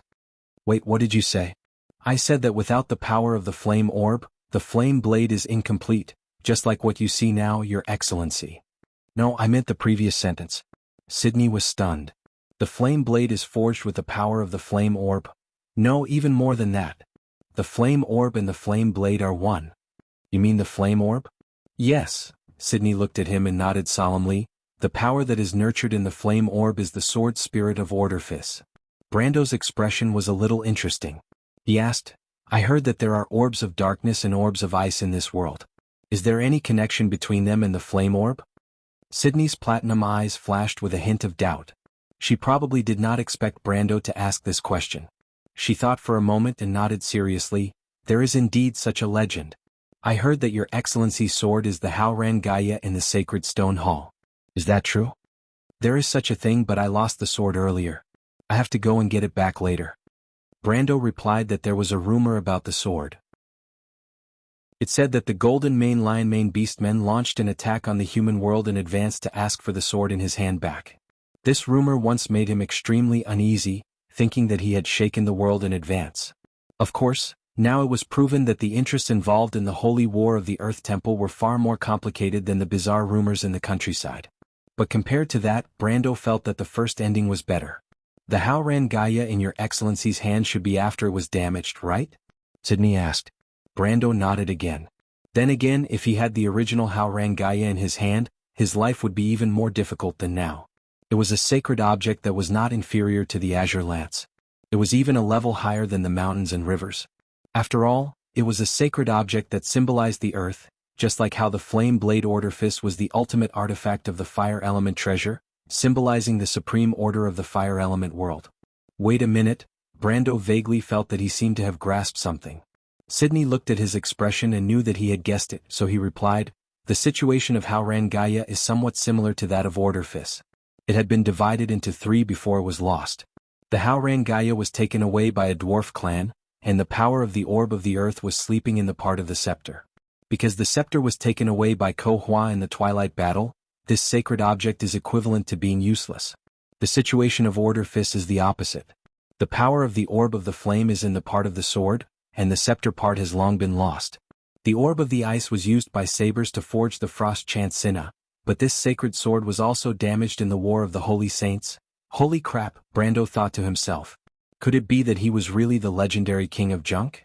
Not to mention Orderfis and the Howran Gaia, even the frost chant Sinna seemed to be in his hands. Not only that, but they were all King broken. The king of junk, Brando? Brando felt that if he was still in the Amber Sword he would definitely be crowned with this title by the system. It was well known that the system had no integrity at all when it rewarded players with titles back then. Rogo the Rat Bane was obtained by a player who killed a few more rats while farming plague rats to level up. The key point was that there were several upgraded versions of this title. Doom of the Rats, Destroyer of the Sewers, it was simply too painful to listen to. Brando hurriedly opened his character menu and glanced at it, fearing that a title such as King of Junk, Lord of Scavengers would suddenly appear. Fortunately, this inexplicable system did not seem to intend to play a joke on him. While he breathed a sigh of relief, he cautiously decided not to mention it. Orderfis and Howran Gaia had already been exposed, but with the addition of the Mountain's Kin and the Frost Chant Sinna, it was a little too big of a target. It made him feel like he was a moving treasure trove. Sydney did not notice his mental activity and continued, the Orb of Light is sleeping in the divine power of Aramisal. As for the Orb of Darkness, it appeared in Cruz hundreds of years ago but then disappeared. No one has ever seen the Orb of Wind. And legend has it that there is a natural orb, which is said to be sleeping under the ring of the world, but has never appeared in the world. These 7 orbs are in fact the cornerstones of the 7 elemental order, symbolizing the supreme power of the elements in a world. Most of them are tokens of the various elemental gods, such as Howran Gaia and Orderfis. I see. Brando suddenly realized that the orb of light was in the divine power of Aramisal. He had a hunch in his heart that among the 4 artifacts that the Flame King and the others took out from the 4 Holy Valley of the 4 Sages, the other 2 should be more or less related to the other 2 elemental orbs. Since the sacred artifacts of fire and earth were scepters, perhaps the sacred mark of azure and the sacred mark of wind were also part of the scepter of nature and the scepter of wind. He then asked about the details of the other 3 sacred artifacts that were taken out from the Valley of the 4 Sages. This part of the history was actually related to the history of the Holy Cathedral of Fire. When talking about the history of the Holy Cathedral of Fire, Sydney's serious face lit up. Although her expression was still serious, her narration became much smoother. She said that the people who left the Mardos Empire were not actually resisting oppression or escaping tyranny, but were criminals who were exiled by the Myrnas. She also cited the description of the Mardos Empire by the scholastic master Rentgen Dever in the Millennium Chronicle in 1666 as an example to prove that the laws of the Mardos Empire were harsh. At that time, there were many kinds of banishment, and often the whole family was implicated and exiled to the glaciers or plains. The Flame King was the 2nd generation born among the refugees. When he came of age, he happened to experience the incident described in the history books where he saw a meteor fall in the wilderness. Sydney said that the incident of seeing a meteor fall in the wilderness was recorded in many historical documents. She gave the most authoritative example, the astronomical record of the Empire's astrologers recorded in the year of the dragon's fear. The record described that the night was as bright as day, and there were stars in a ring falling from the west to the east through the Lyra galaxy. The Lyra galaxy was in the east of today's wilderness of the 4 territories, and it was said that this astronomical record matched the descriptions of some later records of people who had experienced it. Sydney was, after all, an archbishop. She could recite the history of the church like the back of her hand. There was no need for her to think about it. It was as if she had experienced it herself. The vast sea of scriptures was stored in her heart, and she could use them at will. As she talked to Brando about the history of the Holy Cathedral of Fire, the gap between the 2 was finally reduced. They were no longer as silent as before, but Brando always felt that he had a teacher who spoke and acted like the holy statues in the Holy Cathedral. As Sydney narrated the history of the Holy Cathedral, she would occasionally insert the reasons and doctrines for the establishment of the Holy Cathedral. The reasons were self-evident, but Brando was not interested in these at all. He was thinking about the previous conversation. If the power in the Black Pearl was actually the blood of the God of Darkness, then could the power sleeping in the other pearls also be the blood of the God of Darkness? If so, then where did this pure blood of the elemental god come from, and for what purpose was it created? Was it from the hands of the cultists, or was it the legacy of the gods? Once this thought was born, it could not be stopped and spread endlessly in Brando's mind. Of these 4 sacred objects, Odorfice was obtained by the late King Gretel, the azure sky was obtained by Alanta, the sacred wind empress was obtained by Delu Saint Tassol, and the Alamizer was obtained by Alberta Fanzin. Of the 4, the first 2 were the leaders of the refugees. The late King Gretel was a human, and Alanta had half the blood of the Silver Elves. The last 2 were of noble birth and was the daughter of a noble of the Mist Elves, and the other was also the son of a noble of the Aenir. When Sydney finally talked about the 4 sages obtaining the 4 sacred objects from the 4 Holy Valley, Brando finally saw Medisha resting in the forest in front of him. "My lord." Medisha also noticed them at the first moment. Brando turned back and looked at Sydney apologetically. This archbishop had a good temper. Although he always had a straight face, he did not mind and nodded at him. Brando hurried to Medisha's side. The Silver Elf princess was somewhat agitated and tried to stand up, but because of her severe injuries she gave up. Brando pressed the little girl's shoulder and took out a bottle of holy water to feed her. At this time Andrique and Mephistopheles came out from behind the forest. The female vampire was also badly injured, but vampires were born with strong recovery abilities. At this time, other than the tattered armor, there were no visible wounds on her body, but her originally pale face was now as white as a sheet of paper. As Brando had already introduced Sydney and what happened over there through the messaging crystal, he was not completely a stranger at this time.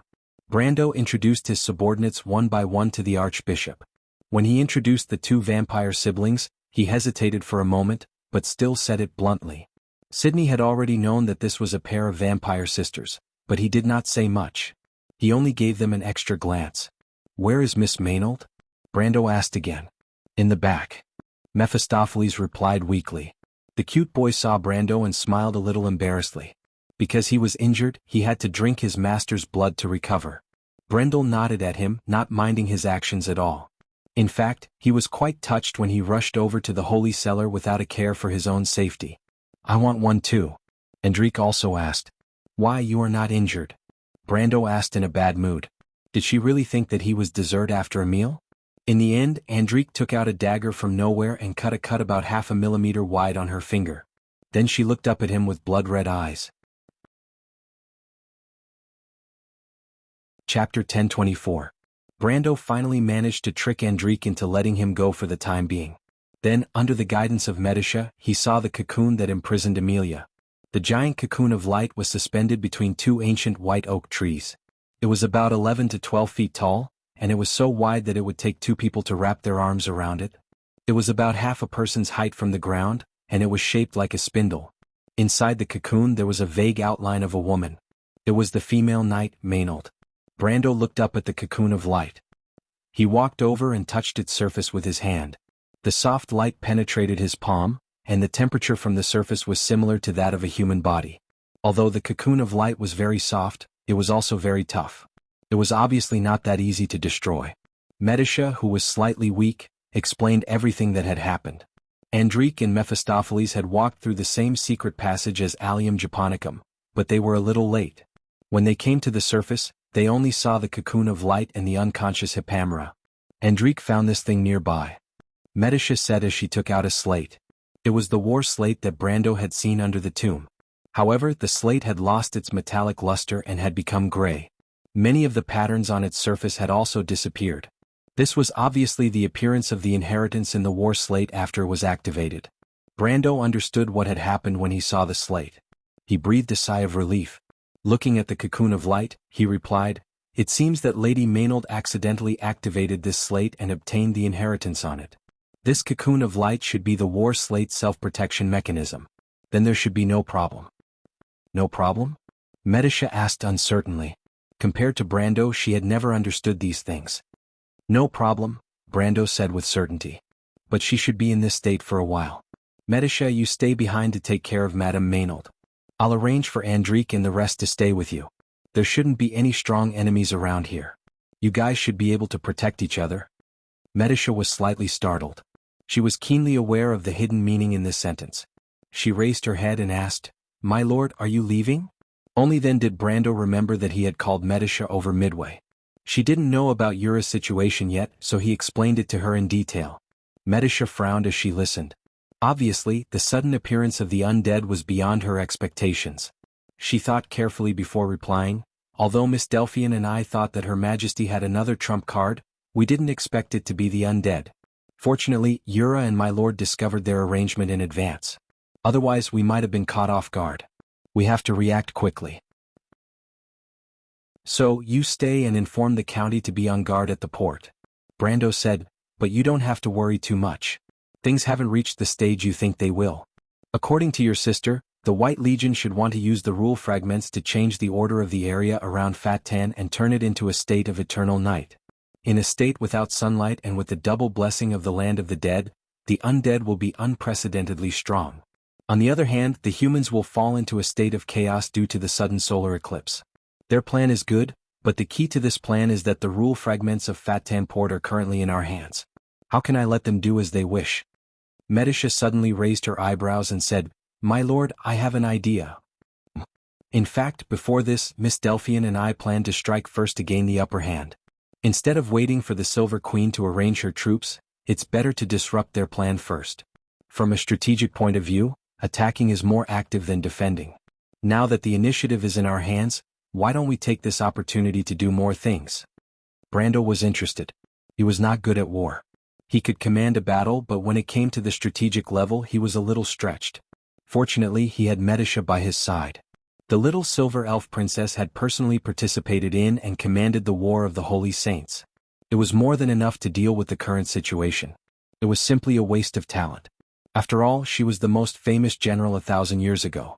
At that time, the continent was filled with the flames of war. Medisha smiled mysteriously. "My lord, you plan to seize part of the authority of the undead artifact, right?" Brando nodded. "According to Yura's description, The commander of the undead army should have a part of the authority of the undead artifact. That was why he could control thousands of skeletons to march in the wilderness. These thousands of skeletons were not worth mentioning in his eyes, but he was very interested in the undead artifact. Even if it was only a part of the authority, he might be able to get something out of it. That was why he agreed to Yura's plan as soon as he heard about it. We can make the White Legions act real and then beat them at their own game. If we're lucky, we might be able to solve the current predicament at Fathom Harbor, Medisha replied. Brando understood the little silver elf princess's plan. He raised his eyebrows slightly and thought about the feasibility of this plan. The more he thought about it, the more he felt that the chances were higher. He could not help but feel a little excited. He took a deep breath and said in a low voice, "If that's the case, we have to be careful of the leak of information first. Cruz's people are unlikely to let your sister and the others act alone. They might have a small garrison nearby. I have to go and deal with these people." Medisha nodded and asked, "My lord, will you be fine by yourself? Do you need me to go too? Or do you want to call Mr. the Shire?" Brando shook his head. "The Shire will leave him at the harbor. You and Hipamra have both come out. I have to leave someone at the harbor in case of an emergency. As for you, stay here and recuperate. This is the Lord's order. But I've already used the holy water. My wounds have already healed. I'm just a little weak at most. Although I can't fight, I can still use my planeswalker's authority," Medisha argued weakly. Speaking of injuries, Brando could not help but look at her chest. The originally shocking wound had indeed gradually healed under the powerful effects of the holy water. Now, under the tattered armor, there were large patches of snow-white skin and seductive curves that had just begun to develop. Brando coughed and was immediately embarrassed. Medisha finally noticed that her lord's expression was a little strange. She looked down and immediately blushed. She bit her lips and hurriedly covered her exposed body with her hands. If it were anyone else in this situation, they would inevitably be angry. However, Medisha, with her usual temperament, could not say anything. The atmosphere between the two was a little awkward. After a while, Brando muttered, "Don't worry, my little princess. I've already made arrangements. I won't joke about Yura's safety. You should understand." Medisha grunted in response. But after a while, she was still worried and whispered, "Why don't we bring Andrique along? She can still fight." Brando still shook his head. "No need. You and Mephistopheles can't fight. Hipamra is also unconscious. Only Andrique can fight. I'll only be at ease if she stays here." After that, he raised his head and looked in the direction of the other entrance of the valley. Madara's skeletons should have come from that direction. Cruz's people shouldn't be too far away. Medisha also looked at the other entrance of the valley. The verdant valley reflected the intoxicating green under the sunlight. She suddenly said, "Maybe there's someone who can help you, my lord." Oh. Brando turned his head. "That skeleton. Don't tell me you've forgotten about it, my lord." Crot. "It's still alive?" Brando finally remembered the poor creature and asked in surprise. "Yes, and Sir John Lorry's son also wants to see you." Brando was stunned and then nodded. The two fell into silence for a while. It seemed that they both knew that there was a problem that they had not yet asked, but they were both worried about each other's feelings and did not want to take the initiative to speak. After a while, Brando said faintly, "Medisha, your sister? I already know." Medisha shook her head hard. "Say no more, my lord." Brando looked at the silver elf girl. Medisha lowered her head and did not say a word. It made him feel a little uneasy. "Is it really nothing?" Medisha was silent for a while. Then she said, "After the silver elves die, they go to a place called Alfheim. It is a sacred and peaceful valley, the Holy Silver Valley. It is the spiritual home of the silver elves. One day I will see my sister, father, and mother there. They just reached that beautiful paradise before me. Although it sounds beautiful, I hope that Medisha can stay by my side forever and live in this world." "My lord, you really don't know how to comfort people." Medisha almost laughed. "Besides, my lord will also grow old. One day I will leave my lord." "That's fine. When the time comes, I will accompany you to that Alfheim." "That won't do. That is the holy land of the silver elves. My lord, you are a human. You can't enter." "That's not necessarily true. I am a planeswalker. Can't I travel through planes?" "You are too stubborn, my lord." This was the second time that Brando saw the undead of the Templar Knight. It lowered its head and sat under a towering white rock. It seemed to be in deep thought. The end of its long cloak dragged to the ground. It was a poignant red, as if it was the end of a hero. A rusty sword was inserted in front of it. A beam of golden sunlight shone down from the treetops and shone on the hilt. The gems on the hilt shone brightly, as if they were telling a story from before time had passed. Sir John Lorryson sat behind the sword. Its injuries seemed to have almost recovered, at least on the surface.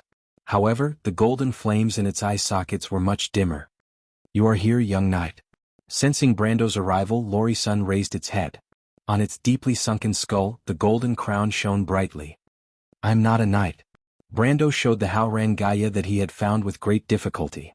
"I am a warrior, a swordsman, but not a knight. It's all the same. With the passing of life, time has a different meaning in my eyes. The knowledge of the past no longer binds some eternal meaning." The undead replied, "In my eyes, a knight is not an identity, but a symbol of nobility. It symbolizes a person who has a certain pursuit. I can see your persistence. Why deny it? I don't think it will embarrass you." Brando was silent. "Where is your wife, respected knight?" He looked around but did not see the soul of Lorison's lover, nor did he see the shadow of the defeated knight Krot. "She left. The mortal world is only a restraint to her, even my love is the same. But she finally found peace and relief. This is all thanks to you." The voice of the undead was as calm as a dream. Brando smiled. "You don't have to thank me. I didn't do it without purpose. Besides, the result is not bad. Your protection finally has meaning." "I am also leaving," the undead replied. "I can feel a voice calling me. My soul is about to return to eternity. This world presents a variety of meanings in front of my eyes at this moment, and I can't help but recall my own era. In that era, Cruz Valley was evergreen and the green fields were like a dream. We could pursue our beliefs and dreams to our heart's content."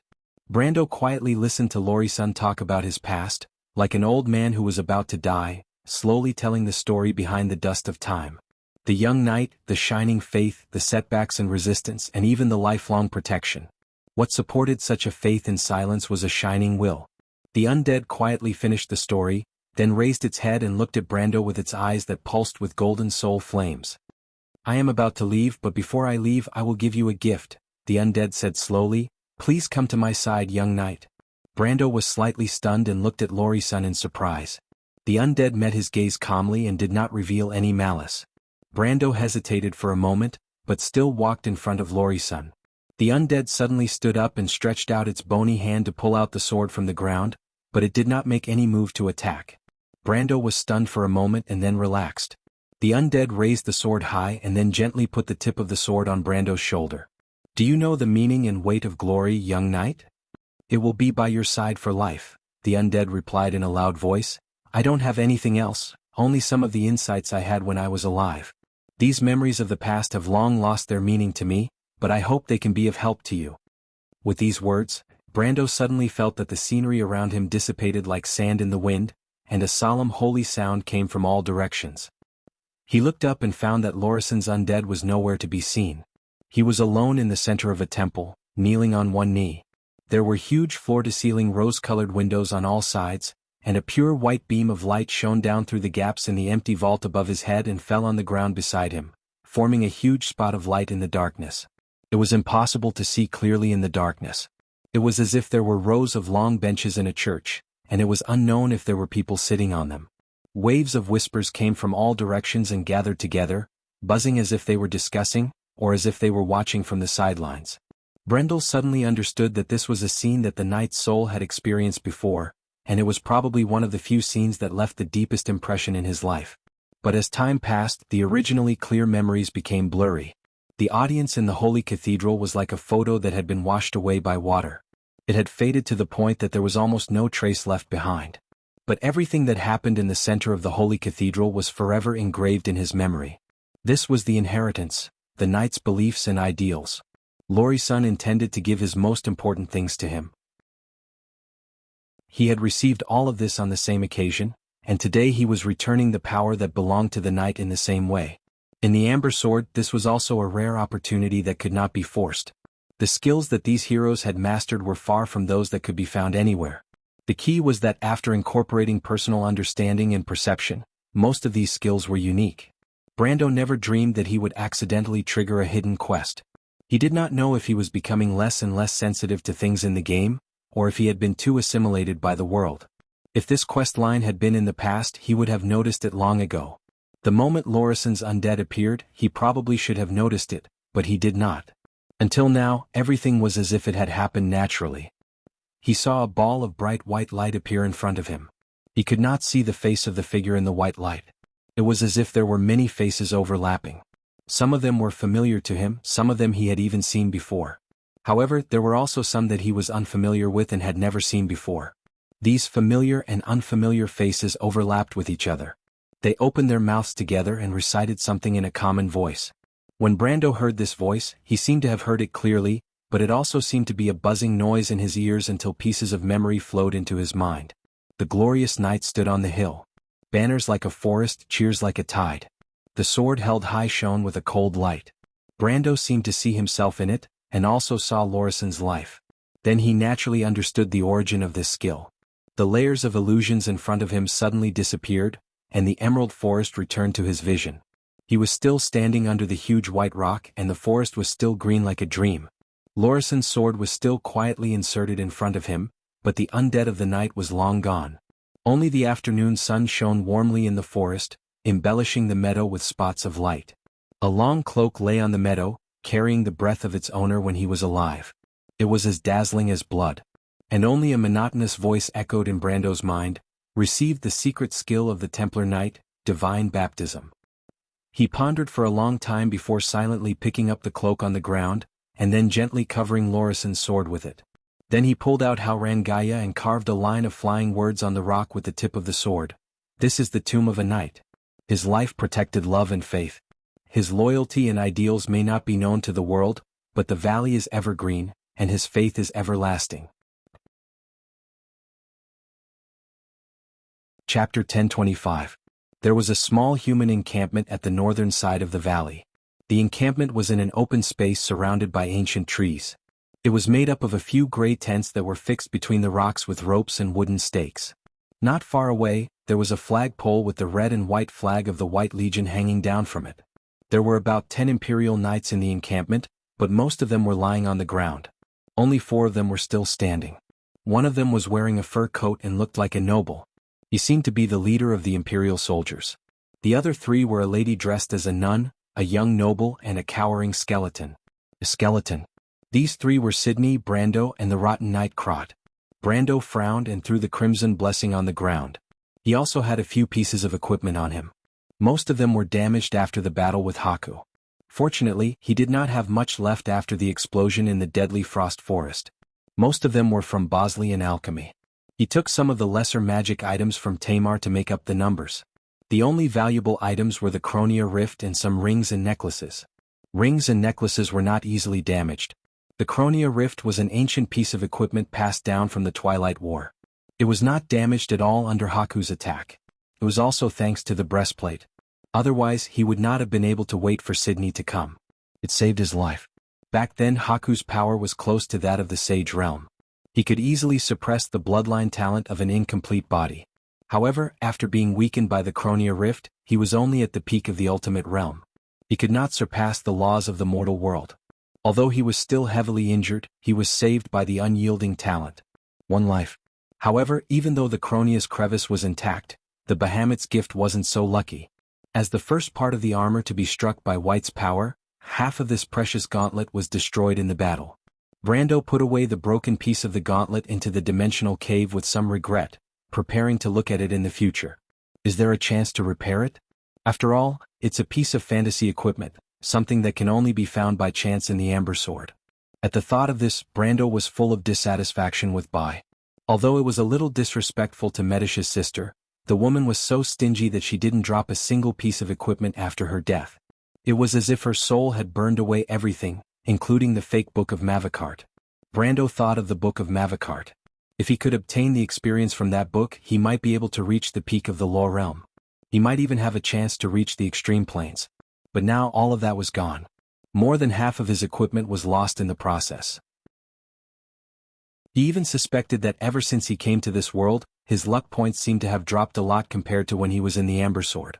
There were some artifacts that he had never seen before, including the Power Crystal, Haurangaya, the Rift of Lornia, the Realm of Fire, the Will of the Mountains and the Lionheart Sword. Once he got his hands on them, and in fact most of them were obtained without a plan. If this kind of luck happened in the game in the past, he would never believe it even if he was beaten to death. But this time, after fighting with Haku, it made him feel a little like before. Brando found that he was not surprised at all, as if this was how it should be. Instead, the previous situation made him feel a little uneasy, as if he had done something wrong. But Brando thought about it carefully. Before this happened, there seemed to be only one change around him, and that was, Senpai came to his side again. Okay. Brando couldn't help but smacked his lips and hurriedly threw this ridiculous idea out of his mind. Sydney had just returned from outside the camp, and when he saw Brendel's actions, he finally understood where he got the holy water from. Although the dimension hole was rare, it was nothing compared to the other things around Brendel, such as the Buga fleet and the Valkyrie. Not to mention the rumors that were out there. This young count from Aween was an outstanding summoner, and most summoners had their own dimension hole. That was why Sydney was not too surprised when he realized this, and he did not even think of Amon as a summoner. But when she heard Brando muttering to himself, she couldn't help but ask, "What are you talking about?" Brando woke up, glanced at the mess on the ground and shook his head quickly. "Nothing," he replied. "Just tidying up." Sydney didn't even look at the mess on the ground. She only glanced at the noble not far away who was bound by the binding of wind spell and asked, "So, are you done asking?" Brando nodded. The imperial noble in front of him was called Charles, and he was from Bankel. He came from a knight family and was now a knight captain in the White Legion. Their mission this time was to escort Bai and the others to the Perkin Sanctuary. Of course, in name it was an escort, but in fact it was also surveillance. After Brando asked, he realized that this was not the first time these people came out on a mission. The hidden purpose of their mission should be to find the fragment of the laws around Fathom Harbor. But Bai obviously did not tell these people the truth. The woman obviously had the ability to find the fragment of the laws in Fathom Harbor, but she brought these people around. It was unknown if it was to hide her true purpose, or if she wanted to gain more power for herself. Maybe it was because she wanted more autonomy. After all, if she had found the fragment of the laws in the beginning, she might not have had the time to go around looking for what she wanted. However, Brando naturally did not have the obligation to explain to this person who was kept in the dark. He confirmed with the rotten Knight Krot that what these people said was true. After getting a positive answer, he went on to get more information from this person, mainly including the distribution and garrison of the White Legion near Ovchin. Of course, in the district. A mere knight captain might not know much about these military secrets, but Brando himself only needed a rough idea. Besides, this person had seen the undead before and was not afraid of these skeletons, which meant that he must have come into contact with these things long ago. After Brando asked, sure enough, there was an army of the undead stationed near Ovchin, and it was no longer a secret. It was just that the White Legion forbade everyone except for the army to cross the Golden Needle Forest to go to Fathom Harbor, so this news was sealed so tightly. Where did those undead come from? He asked. In the mountain dash, Sir Charles felt that he was very unlucky. Who would want to accompany a group of skeletons to carry out a mission at this time of the year and be fed the cold wind in the mountain pass? That was not enough. The pile of skeletons really could not do anything. They messed things up and even implicated him. Sir Charles was already thinking of a way out if he could say anything. Therefore he was not willing to say another word. However, the young man in front of him had a sword on his neck, and the coldness that seeped out from the blade made him tremble in fear. He could not help but speak the truth. But in fact he could not say anything. Most people knew that these skeletons came from the mountains. It was said that they were controlled by a few necromancers, and these necromancers had surrendered to the commander of the White Legion and were now serving them. This was the most widely spread rumor in Ovchin, and it was also similar to the official explanation. When Brando asked, he didn't even need to think before replying. Brando patted this guy's neck with the blade of his sword. Looking at his pale face, he could not help but sigh. It seemed that the nobles of the Empire and Erewhon's nobles were similar. Other than the hot-blooded young people, the slightly older ones were already in cahoots with such vermin. This was the worst era, but it was also full of opportunities and challenges. Because the Dark Empire in the East and Cruz had begun their reforms in this era. If Erewhon could stand firm at this time, he might be able to find his own way. As long as there was time, there was still hope. However, Charles's words also confirmed his expectations. This guy was indeed not a high-ranking person. His knowledge of the undead army was limited. Most of it was probably hearsay, and he did not know as much about the inside story as Brendel. So he asked another question. That was, were there any recent movements of troops in the direction of the Latch of Wa? He did not expect to have an unexpected gain this time.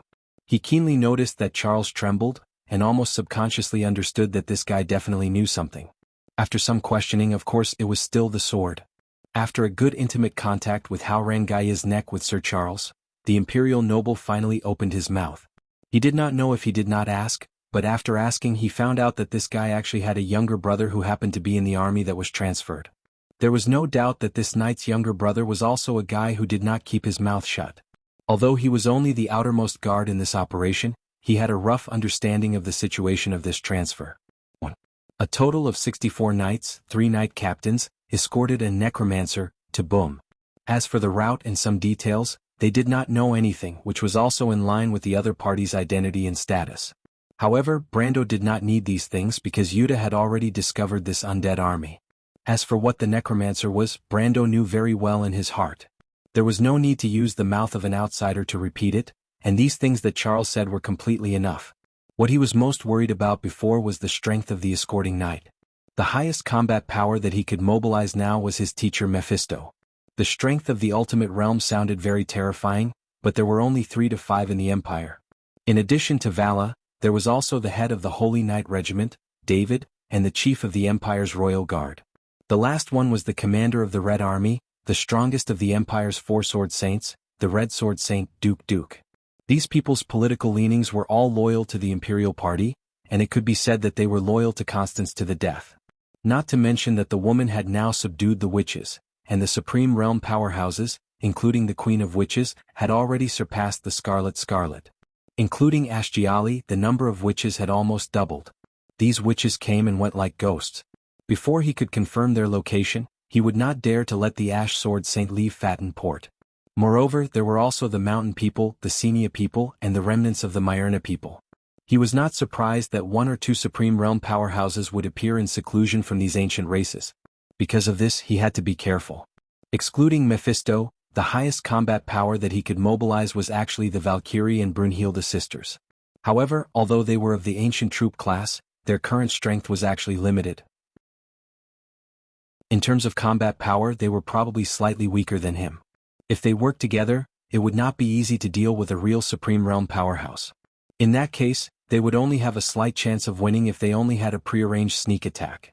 However, if they were to face it head-on, they would most likely lose. However, since the other party only had 64 official knights and 3 knight captains, things would be simple. According to the standard of the White Army, the official knights were only at the middle to lower gold rank. The knight captains were probably similar to this guy in front of him, at most at the peak of gold rank. Even if there were a few outstanding ones who had reached the elemental awakening stage, they would not be able to do much. Even if they were elementalists, he would not take them seriously. Even if they were elementalists, so what if they were elementalists?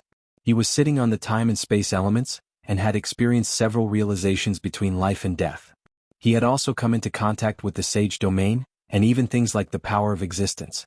In the realm of elementalism of truth, unless there was someone who had mastered the same level of elementalism as him and had the same experience as him, he would not be able to defeat them. What was there to be afraid of? He might be able to kill those half-assed elementalists or even elementalists with elementalism of truth. Having figured this out, Brando turned the hilt of his sword and directly knocked the guy out, so that Sir Charles, who had been scared to the point of collapse, was finally blissfully unconscious. Then he turned to Sydney and said, "Miss Sydney, since we are already allies, I am about to go to war with Her Majesty the Queen. As an ally, I will not hold back. There are some things I may need to entrust to you right away." Sydney nodded, acquiescing to this relationship, and asked, "Please go ahead." Brando explained in detail, and the Holy Maiden of the Leo Palace listened silently, but occasionally nodded. Time passed quickly, and suddenly there was a clear chirp of a bird in the valley. Brando raised his head and looked in that direction. He recognized that it was the voice of a cuckoo. There were many such birds in the Metz area, and in the Lach of Wa, there were even many white cuckoo birds. The tailed cuckoo, the mountain people called it a divine bird, but there was no such beautiful little creature here. He silently took out 2 communication crystals, and after activating them separately, he whispered to them, "The Shire Yuta? P.S. I'm a little jammed today." Chapter 1026. Alright, I understand, my lord. You can rest assured that there will be no problem at all if you leave it to me. What screw up? How could that be? I have followed you for such a long time, you can't still not trust me, right? Is that why? No, no, no, I will never quarrel with Miss Delphian. I am a true gentleman, how can I quarrel with a beautiful lady? Last time? Last time was just an accident. All right, my lord, I understand. He's just as heartless as Darius. The young wizard muttered to himself as he took the communication crystal away and raised it high. The light from the sun above the sea shone on the crystal through the arched window of the tower, reflecting a dazzling light that was intoxicating. He narrowed his eyes slightly. Although it was just an unusually ordinary thing, it had its moments of beauty and dazzling brilliance. Just like this tranquil bay, under the ordinary day after day, it contained the most valuable thing in the world. When people lost it one day, it would be too late for regrets. Those ordinary but real days would be people's most precious memories. The Shire silently looked at the sparkling golden bay, as if to firmly remember this moment in his heart. He turned around. Behind him was the narrow space of the tower. There was a desk covered with magic scrolls and star maps. On the corner of the desk was a crystal ball and a small toy, a metal disc that was bound by a breeze, blowing a few feathers up and down. Behind the desk was a wooden bed and 2 rows of bookshelves. The bookshelves were stuffed with parchment scrolls and books in a disorderly manner. From afar it looked like a garbage dump. And an unmanned brush swept back and forth on the bookshelves, constantly driving spiders and other insects out of the corners. They fell to the ground and then quickly crawled away. Mordenkainen and a few others were still standing in the room. These were the apprentices who had followed him since the beginning. They were now official wizards, and the best among them had even touched the threshold of the Gold Realm. Stepping into the Gold Realm was the most critical juncture for wizards. After entering the Gold Realm, the world of wizards would be wide open. As long as there were no accidents, there was a great chance to set foot in the world of elements. Unlike the swordsmen who were stuck outside the solid wall of elemental energy, many wizards spent their whole lives wandering outside the door of gold, and in the end they achieved nothing. However, in his batch of students, there were many talented people who stood out and began to touch this mysterious field one by one. The Shire could almost smell the breath of magic in the air. He didn't know what was happening in the outer sea, but the tide of magic was rising as if there was no end. The magic factor in the air of Wonde had exceeded the richest concentration in 1,000 years. In this week, many babies born in Fattan Port had shown the bloodline of magic talent. It was said that it was the same in Tonajal. The common people lived a normal life and were unaware of the changes around them. The nobles were busy fighting for power and profit and ignored the most unusual changes in Wonde this year. Only wizards were the most sensitive to these changes. For 1,000 years, the stars in Wonde's summer night had never been as bright as this year. The gods in the sky seemed to be telling something to the mortals, but the astrologer's divination of the future was in a huge fog because of the changes in the stars caused by the turmoil in the Witch Kingdom. The future was hidden under a huge shadow, making everyone who was paying attention feel deeply uneasy. What are you looking at? The Shire narrowed his eyes and looked at his students. No, nothing, my lord. Mordenkainen and the others tried to look serious, but the look on their faces that wanted to laugh but didn't dare to really betrayed their thoughts. Mr. Seal was the chief wizard mentor of the Ferber territory and also the right-hand man of the Lord of Ferber. He was friendly and never put on airs. In front of the nobles he was also well-mannered. Compared to the Lord of Ferber, he was more like a member of a noble family. This was what most people knew about this wizard on the surface. However, only a few people knew about this secret, just like the conversation between him and the Lord of Ferber. The Shire was really controlled by the Lord. As expected of the Lord, even such an excellent and powerful guy like the great wizard was not the Lord's opponent. This was probably the real thought in these people's hearts. You should have smelled it. The Shire was very dissatisfied with his students' dullness. Smelled what, my lord? The smell of war. The Shire lectured slowly. He pointed to the heads of these idiots one by one and reprimanded them. You idiots, didn't I tell you that wizards need a sharp heart to be able to perceive the dangers and changes around them? A wizard's game is a chase between a hunter and his prey in a dangerous forest. Your wisdom determines how far you can go. The rest of the people can only become the stepping stones of others. Those fellows who are complacent after mastering 2 spells can only be called liars and charlatans. Several students replied awkwardly, My lord, we have long been accustomed to the smell of war. Along the way we have not slept with one eye open.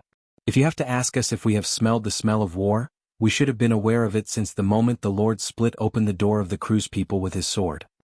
The Shire looked at his students and listened to their words. It was rare for him to be silent.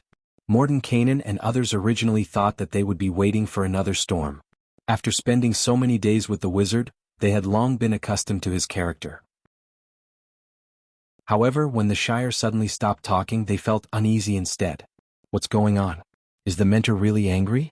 A few of them looked at the Shire cautiously, only to find that the latter had a lonely look on his face. They couldn't help but be slightly startled. The Shire shook his head. Forget it. You won't understand even if I explain it to you. You can just live like this foolishly. Isn't that a kind of happiness? But remember this day well. I'm afraid that from now on, there will be no more sparkling waves in the open sea. There will only be endless storms and showers left. Mordenkainen and others were a little confused. They asked uneasily, My lord, are you feeling unwell? If the Lord scolded you, please don't take it to heart. The Shire was almost angered to death by these idiots. He waved his hand impatiently. Shut up and get out of here. Go and inform Miss Delphian that I want to see her. My lord, if you want to find someone to quarrel with, the Lord just said, shut up and get out. Dong dong dong. An urgent bell suddenly rang through the entire Fathom port. Haruz was practicing magic skills with Lady Medusa in the room. They carefully maintained the magic ripples between the two's magic triangle area. This was the most common method used by witches to train their magic skills and was also the foundation for practicing black magic. As one of the few people around the little prince, Lasmika was one of the few who knew that he had a talent for black magic. The rest were Brando, Princess Griffine, Amandina, and the Roman lady. Princess Griffine had always been worried about her brother's talent for black magic. After all, this talent was at most a little troublesome for ordinary people, but for the royal family, it meant that it would be a lifelong secret. However, Brando advised her that the power itself depended on the kind of person who held it. Instead of blindly suppressing it, it was better to properly guide it, especially to let the little prince understand the meaning of the power he held so that he could properly treat his power. Amandina was one of the few people around Brando who had a complete and systematic learning experience of magic, from the personal teaching of Cypher's chief court wizard, Garlock after the Battle of Ampere Seal. She was also his aide, so this secret was not hidden from her from the beginning. In fact, Amandina often acted as the little prince's teacher when they were in Tonajal. As for the Shire, it was for the same reason. However, as a gold-ranked wizard who was close to elemental manifestation, the Shire was obviously not suitable to teach a beginner like the little prince. Besides, he had many students around him, and this kind of secret was not suitable to be kept in his mage tower. Among the few of them, only Lysimika was an exception. However, this scheming woman served the little prince day and night, and it was too easy for her to extract any secrets from the innocent little prince. So after threatening the woman, Brando simply threw the job of teaching the little prince to her. At least this woman had an outstanding mind and was cautious. This job, which required keeping secrets, was just right for her. Besides, at least so far, Brando had not found anything unusual about her. When they reached the third stage of this magic practice, a small fluctuation suddenly appeared, and then the magic ripples between the two instantly disappeared without a trace. Haruz blushed a little and hurriedly apologized, I'm sorry, I was distracted. Lysimika listened to the rapid sound of the bell coming from outside and smiled. It's okay, don't worry about it. If you want to go out and take a look, you can continue practicing later. Haruz nodded vigorously. He had been disturbed by the sound of the bell for a long time. Although he was well-behaved and obedient, he was still a child after all. He was very curious and wanted to go out and see what was going on. Medusa narrowed her eyes as she watched the little guy rush out of the door. Then she raised her head and glanced outside with her prismatic pupils. The changes in the outer sea have already affected the surface world. I don't know how much longer it will take. She muttered to herself as she looked out the window at the panicked scene of the whole city and the panicked crowd on the streets. She lowered her head, and a bright gemstone appeared in her hand at some point. The gemstone was shining brightly, and it seemed to be nurturing a deep blue brilliance inside. In just a moment, Lysimika closed her palm and put the gemstone into her palm. The dazzling brilliance seemed to only exist in the room for a moment before it returned to darkness. She sighed faintly. Ashtip eaten, my god, Timid. Haruz ran out of a long corridor, and before he walked out of the door, he first saw a young lady running out of the door in another direction. He couldn't help but widen his eyes and hurriedly shouted, Miss Roman. The merchant lady seemed to be startled and hurriedly looked around with a guilty conscience. When she turned back and saw the little guy, she immediately raised her eyebrows and said, Haruz, why did you run out? Haruz was suddenly at a loss for words. He even forgot to mention that the other party didn't respectfully address him as His Royal Highness. Lady Lysimeka agreed to let me out for safety reasons. Brando did not arrange for the little prince to stay in the Baron's castle. Instead, he found a place for him and Lysimeka to stay in Fathom Harbor with the witches. This way, if anything happened, Babasha, Sugarpot, and White Mist could protect His Royal Highness, and there would be no need to worry about the worst happening. But before he could finish speaking, the Roman grabbed his arm and pulled him over. The merchant lady made a threatening gesture at him, and at the same time put her finger to her lips and made a shushing gesture. "Shh, don't make any noise. White Mist is working, you know. Don't disturb other people's work." Brando said that this is basic courtesy, understand? Haruz instinctively felt that something was wrong, but with his temperament he couldn't say what was wrong. He stammered and didn't know how to answer. "And Miss Roman, did something happen outside?" he asked hesitantly. "I don't know. The daughter of the Prime Minister seems to be summoning the bishops in the city.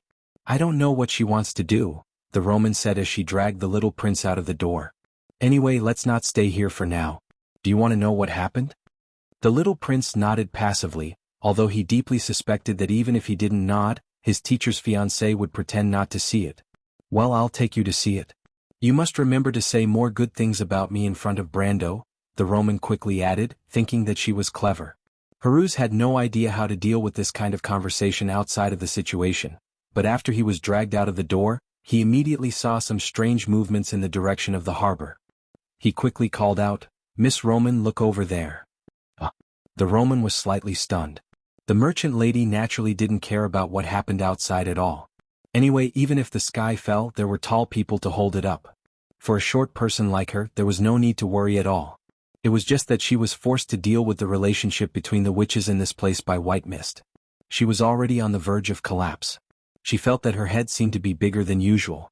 It was not easy to seize the opportunity to escape, so naturally she wanted to seize the time to breathe in the free air. However, when she heard Haruz's exclamation, she raised her head and saw that in the spaceport of Fathom Harbor, Valhalla's fleet had actually started moving. Silver warships were sailing out to sea, leaving their berths and heading towards the airspace outside the port to start forming up in formation. "Ha," she said softly. "Is the war about to start?" Chapter 1028. Under a tall and slender silver tree, Yuta put away the communication crystal under everyone's expectant eyes. The young men immediately asked, "How was it, Captain? What did the Lord say?" The beautiful female mercenary captain flipped her fiery red hair and smiled casually. "What else could it be? Of course the Lord agreed with my plan. These cruise people are sneakily controlling the undead. They must be up to no good. They have been hiding in Ovchin for a long time. Maybe it has something to do with this secret. How could the Lord let go of such a good opportunity?" She looked at her subordinates with her emerald green eyes. "How was it? How could my judgment be wrong? You guys still have a lot to learn." Yes. Captain, you know the Lord best. But Captain, the Lord is much younger than you." "What did you say?" Yuta narrowed her eyes and asked in an unfriendly tone. Nothing. Does the Lord have any instructions?" The young men hurriedly denied. Yuta snorted from her nose and replied with a serious face, "The Lord gave us the task to delay these cruise people. It is best not to let them pass through the Golden Needle Valley before evening. Wow, this mission is not easy. This is an army. How can we hold them back with just the few of us?" One of the young magi exclaimed exaggeratedly. "But this is not an ordinary army. In fact, this army is controlled by only a few people. The lowest level skeleton soldiers have no intelligence. They can only follow orders instinctively." The young knight called Mare thought carefully and said, "So we only need to delay the people who control these skeletons. That is not simple." The young wizard shook his head and pointed out the problem. "There are dozens of knights. Each of them is strong in martial arts. Except for the captain, who dares to say that he can challenge any one of them one-on-one. Not to mention that they have more people than us. Taking a step back, the other commanders aren't fools either. When have you ever seen an army that needs to stop and wait for the scouts to finish fighting? As long as they send a portion of their men to drive us away, the army can still continue to advance." These words were quite reasonable, and the other young knights all nodded their heads in agreement. Janna also frowned. The beautiful female mercenary leader originally wanted to show her identity and lure the other party to drive them away to delay time, but now she realized that there seemed to be a loophole in this plan. She had thought of the problem too simply. The number of Kurlut's knights on the other side was not many, but they were several times more than them. It was completely possible to divide a group of people to drive them away. How about this? Mare's eyes suddenly lit up. He waved his hand to let the others focus on him. We can scare them. The young magus snorted and shook his head. Scared? Mir, I can forgive your ignorance since you haven't systematically studied wizardry, but you should know that these low-ranked undead without intelligence are immune to fear. Shut up. Yuta could not stand this subordinate of hers anymore. She reached out and hit the back of his head. Mare was born in Viro. He knows more about the undead than you do. Listen to him. Mare looked at the young wizard who was holding his head and looking at him innocently. He smiled kindly and continued, Crew is right. If this army is the undead of Madara, it will be difficult for us to scare them. But the ones controlling them are the crew's people. I understand, the young wizard interrupted. You want to scare those who control the skeletons. If that's the case, it will work. But you should have explained it earlier. He wanted to continue, but Yuta glared at him fiercely. He could only reluctantly swallow the second half of the sentence back into his stomach. Yuta turned her head. Mare, tell me, what is your plan? Mare nodded and took a step back. He picked up a few stones and placed a simple map on the ground. He was a top student of the Royal Knight Academy. Making a temporary battle map was not difficult for him. In just a few moments, a simple map of the Golden Needle Valley appeared in front of everyone. The young wizards were stunned. Even Yuta could not help but touch the tip of her chin. She was a little envious. Sigh, I want to go to the Royal Knight Academy to further my studies. But I don't know if the princess will accept me. Mir chuckled. I remember when I was in a war history class, the famous general of Kurlutz, Marshal Raphael, once said that there are two types of hunters with the sharpest senses on the battlefield. The first type is a veteran general who has been through hundreds of battles and has an incomparable wealth of experience. This type of person can accurately sniff out an opportunity through the abnormalities of the ever-changing battlefield. The so-called drill book is nothing more than the essence of the veteran general's lifetime of experience. It can be said that it's a kind of shortcut method, but for someone like the commander who has real experience, it's useless. Wow, the young wizard exaggeratedly gave Mare a thumbs up. Mare, you are really good at flattery. But you probably don't know that our commander's best skill is to escape. Oh no, to turn around. Seeing Yuta's increasingly unfriendly expression, Crew quickly changed his words and tried to change the topic. By the way, what is the second kind of person that Marshal Raphael mentioned? Yuta was about to make a move, but when she heard this question, she could not help but feel a little curious. She knew that she was not a military genius. The only reason she walked the path of a mercenary was to make a living. That was why she decided to settle down after meeting Brando. In fact, sometimes she could not help but wish that she did not have so much trouble in Abes. If it were not for Brando's kindness and the fact that he was the descendant of Darius, she might have chosen to leave long ago. Being an ordinary person was not a bad thing. It would be even better if her sister was still around. But the moment she put on the knight's armor, Yuta realized that she actually had a little ambition in her heart. Among the people around Brando, apart from the oldest group of war veterans, she was one of the oldest. Compared to the young people of the White Lion Guards, she was even more so. Perhaps it was because she felt the vitality of her youth from these young people that her heart settled down again. She was willing to accept the position that Brando had promised her. But she also understood that she came to this step not because of her ability, but because of the choice she made in Abes Castle.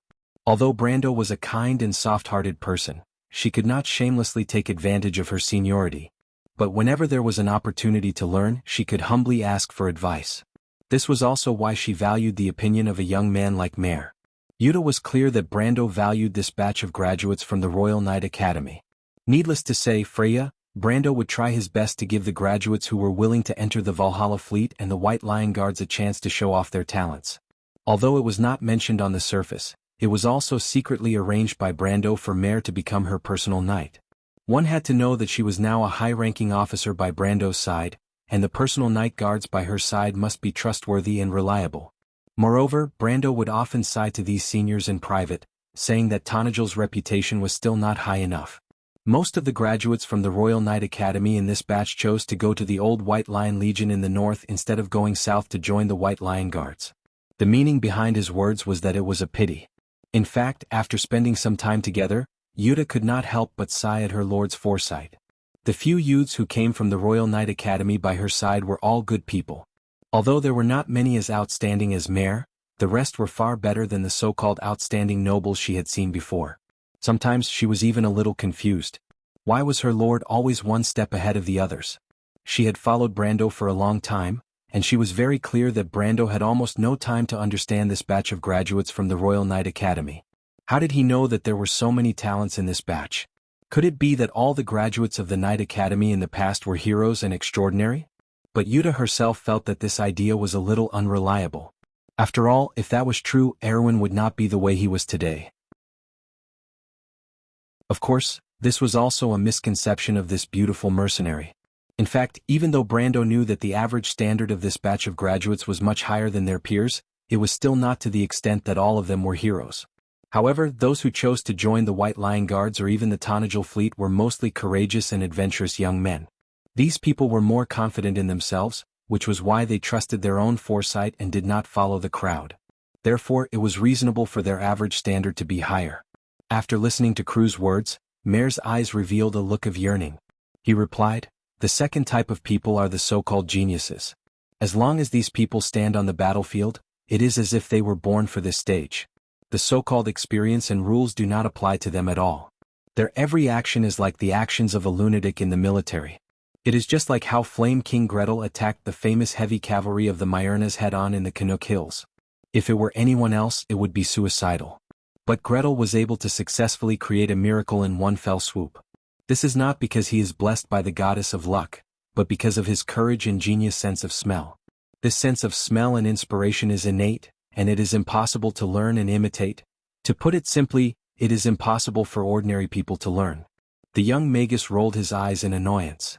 Something like that. Mare was very serious. Such a famous general is hard to come by in 100 years. A genius like the Flame King has not appeared since the War of the Holy Saints. He paused for a moment before he mustered up his courage and continued, "But I may have seen this potential in someone. He can always turn the impossible into the possible. This is one of the reasons why I came to this place." "You mean his lordship?" The young magus almost jumped up. He shook his head and said, "That is impossible. His lordship is very powerful, but that is in other aspects. In terms of war, I think Lady Medisha is much better than him." Yuta also felt that it was a little ridiculous. Compared to these young magi, she was more familiar with Brando. Of course, she knew that her lordship was very good at commanding small-scale battles. Of course, that was only in her opinion.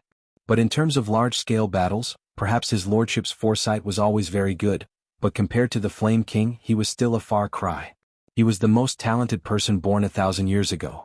Among the 4 sages, Gretel's background was the most ordinary, but his achievements were the highest. The strength of the other 3 sages was about the same. Alanta was slightly stronger, but compared to the Flame King Gretel, she was still a far cry. Saint Tassol, the Wind Empress, was the most confident in her swordsmanship, but she had to admit that Gretel's talent in swordsmanship was unsurpassed by anyone in the past 1,000 years. In terms of military command, he left the other 3 sages in the dust.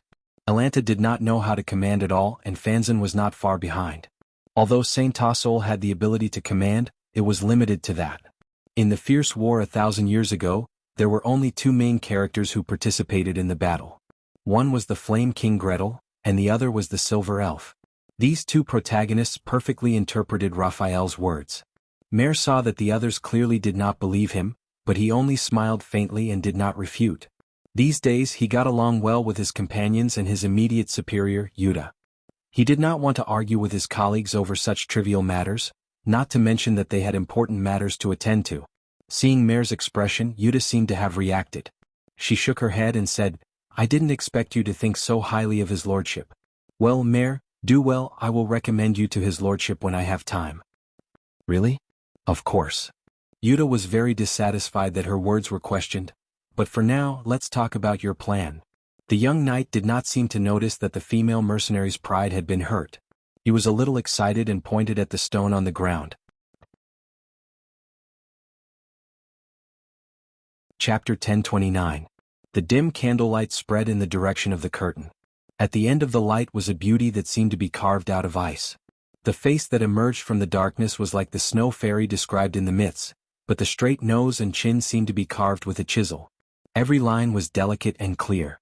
She was looking at a young man in front of her, and there was an occasional flash of blue light in the depths of her eyes. The young man was sitting on a dusty wooden crate. His brows were furrowed and one of his hands was propped up on his cheek. His elbow was on his thigh, and he was unconsciously using his polished riding boots to grind the glass shards scattered in the dust. The sharp shards shone in the candlelight like pearls in the gravel. "Greta, you seem to be impatient." The woman's voice seemed to come from the abyss of nightmares. It was like a bone-piercing icy wind that froze everything in its path. It made a crisp rustling sound that would make a mortal's hair stand on end. But the young man called Greta was not a mortal. To be exact, he was a dead man. The dead did not feel cold because they did not have any body temperature. Upon hearing the question, Greta looked up and stared at the Queen of Banshees with the dark red soul fire that was like surging blood. He then showed an elegant smile. This smile was better than the smile on the face of the most cultured and elegant human gentleman. It was just that it appeared incongruously on a bloodless, cold and stiff face. But it did not feel strange at all. Instead, it made people feel like they were bathing in the spring breeze. "It's not like you don't know, Madame Yalvit. I didn't want to come to this godforsaken place from the beginning. People often say that the undead have the least style because they always stay in those lifeless places. And this place is 100 times more tasteless than the most tasteless undead. May I ask, don't you feel bored staying in this place?" The future imperial sword of Madara, known as the strongest sword saint after Darius, spread out his hands and asked, "I don't feel bored, nor do I feel bored. That kind of thing has no meaning to me, but I know you're not worried about that, but about the person you're about to meet." Yalvit coldly replied, "That's right. That's because he's the master of this place. An existence that's even more terrifying than a place that's 100 times more tasteless than the most tasteless undead is the master of this place. I hope that he doesn't become complacent about his masterpiece. That would be even more terrifying. Actually, what do you have to worry about? I've seen that person before. Before he died, we met once. At that time he was also a mortal, but his bloodline was more noble.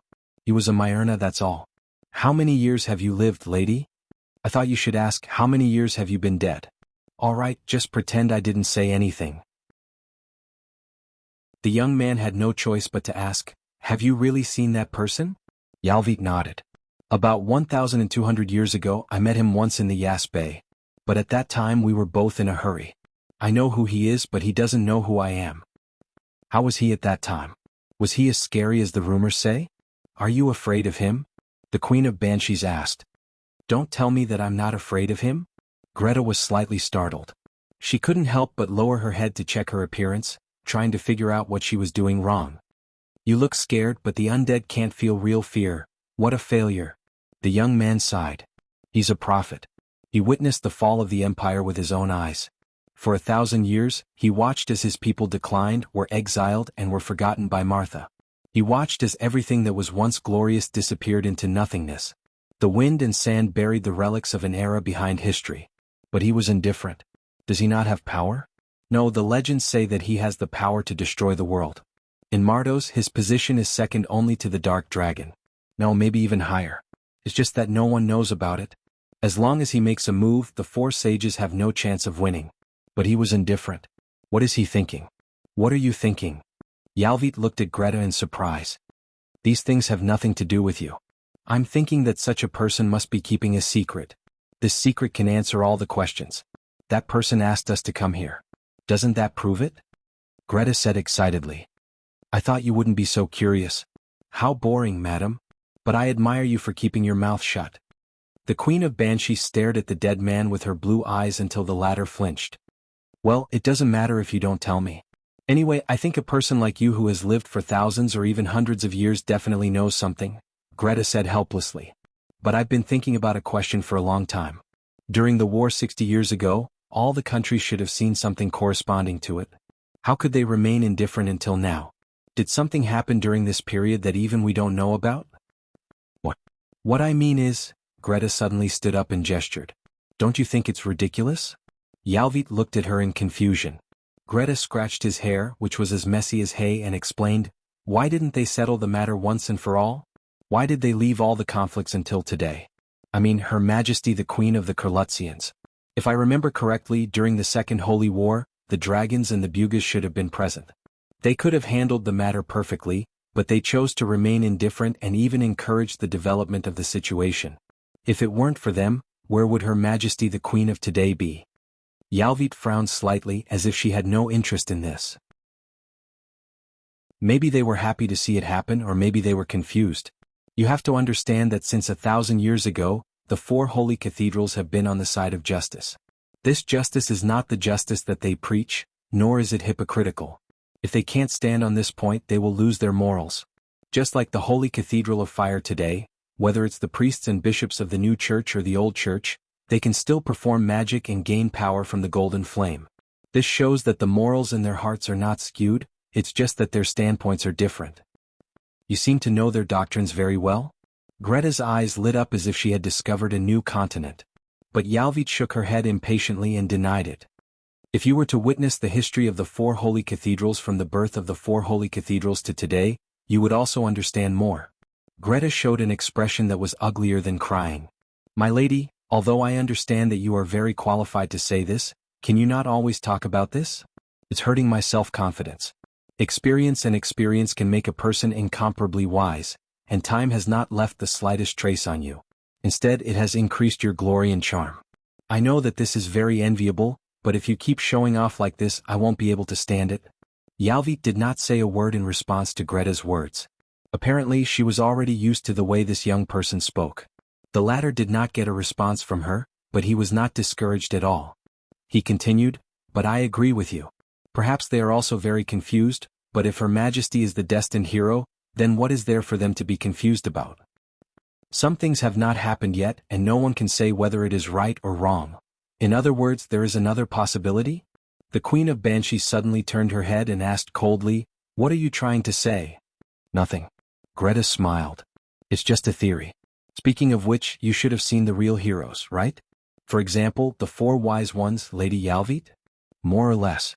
In that era, I have heard some of their legends, but I have never seen them in person. What about the Flame King? He is a little special. That young man is filled with infinite possibilities. Those bards used miracles to describe his life. It is quite appropriate. In that case, the Flame King is indeed a legend. Greta asked again. Lady Yalvit, do you think there is anyone in this world who can truly foresee the future? There is one where you are. No. Greta shook her head and said, that person's foresight of the future is at most a kind of revelation. Prophets can see strange scenes from the revelation. These scenes are chaotic, but they are only a corner of the future. They can see these fragments, but they are powerless to change them. What I am saying is, if someone can see the future and change it, unless the person you are talking about is a god. It is said that in the ancient era, only the gods had such an ability. Yalvit replied coldly. After hearing this, Greta did not say anything else and lowered her head to think. After a short while, a huge dusty door in front of the two suddenly made a creaking sound, and then slowly opened to both sides. There was no one behind the huge door, as if it had its own consciousness and automatically welcomed guests from afar. Yalvit and Greta both raised their heads at the same time and saw a hunchbacked old man slowly walking out from the darkness behind the door. This old man was wearing a long robe and holding an ordinary wooden staff. He trembled as he walked, like a candle in the wind. At any time he would run out of oil. But when Tarek saw him, he could not help but stand in awe. Some people were sung in legends, but some people were legends themselves. Just like this old man in front of him. As early as an era ago, his stories were as numerous as the stars in Wonde. His name, whether it was 1,000 years ago or 1,000 years later, was enough to shock anyone. Although it was just the name of an ordinary Myrna person, it did not even need to be described in words. It had already reverberated in the darkness. Even Greta could not help bowing her head deeply under the gaze of that pair of onyx eyes. However, only Yvette was still standing tall and proud. The light of the sun streaked across the sky to the west of Metz. It did not stop for a moment because of anyone's attention. It was like a burning meteor, falling at an unstoppable speed to the end of the western sea and sky of the continent. When a certain period of time passed, the silver woodland was no longer sunny. Instead, it was dyed with a layer of light red glow. Dusk was faintly discernible in the western horizon, and the stars were like diamond powder embellished on the light purple background of the sunset. The White Legion Knights were escorting the undead army through the last part of the Golden Needle Valley. The Knight Captain Ruoli looked up at the sky. The time was just right. Although the valley had long been empty, the mountain people had continued to migrate north. The south of the Latch of Wa had attracted the attention of the incompetent nobles of Fathom Port, but no one was willing to spend the night in this forest full of strange legends, especially with such a large number of skeletons. Although they were the bravest knight, most of the legends in this forest came from the creepy stories of the mountain people. Those legends from the previous era were full of awe-inspiring mysteries. He raised his hand and made a gesture to the knight beside him. The last part of the valley was in front of them. The slowly rising and falling ridge formed a narrow pass. It was the most complicated area in the area, and it was also very suitable for an ambush. Although this place had long been deserted, out of a cautious nature, he felt that it would be safer to send out scouts to investigate according to Cruz's military instructions. Marruoli deeply understood this point. The reason why the Duke had chosen him to carry out this important mission was because of his cautious nature. This kind of character was a little too indecisive for a commander, but it was suitable for the current situation. After all, he had never thought that he would be promoted to a higher rank. The Knight Captain was already a position that he was satisfied with in the Empire. The Knight Captain was his personal guard. He quickly understood what he meant and set off on his horse. Marruoli noticed that when the dragon passed through the forest, it did not startle any birds. This was not a good sign, and it made him frown deeply. Sure enough, after a short while, he heard his personal guard roaring, followed by the sound of men and horses. With his many years of experience, he could even distinguish the sound of arrows piercing through the air. Ambush. The knight's voice and the voice in his mind sounded at the same time. Chapter 10:30. At dusk, the forest was filled with people screaming and horses neighing. The roars of the land dragons resounded through the forest as if a huge monster was fighting in the forest. It was unsettling. The land dragon knight of the White Legion felt as if arrows were flying towards them from all directions. They did not know how many people were hiding in the dark, so they had no choice but to retreat. The setting sun shone over the long ridge and into the valley. The sky and earth were orange-red. Yuta's flame-like hair was dazzling under the setting sun. After shooting a few arrows consecutively, she saw that the Cruz Knight vanguard had begun to retreat. She immediately ordered the young wizard beside her. "Quick, follow the plan. Commander, you have to let me take a break." Crew was so tired that sweat was flowing down his forehead like a waterfall.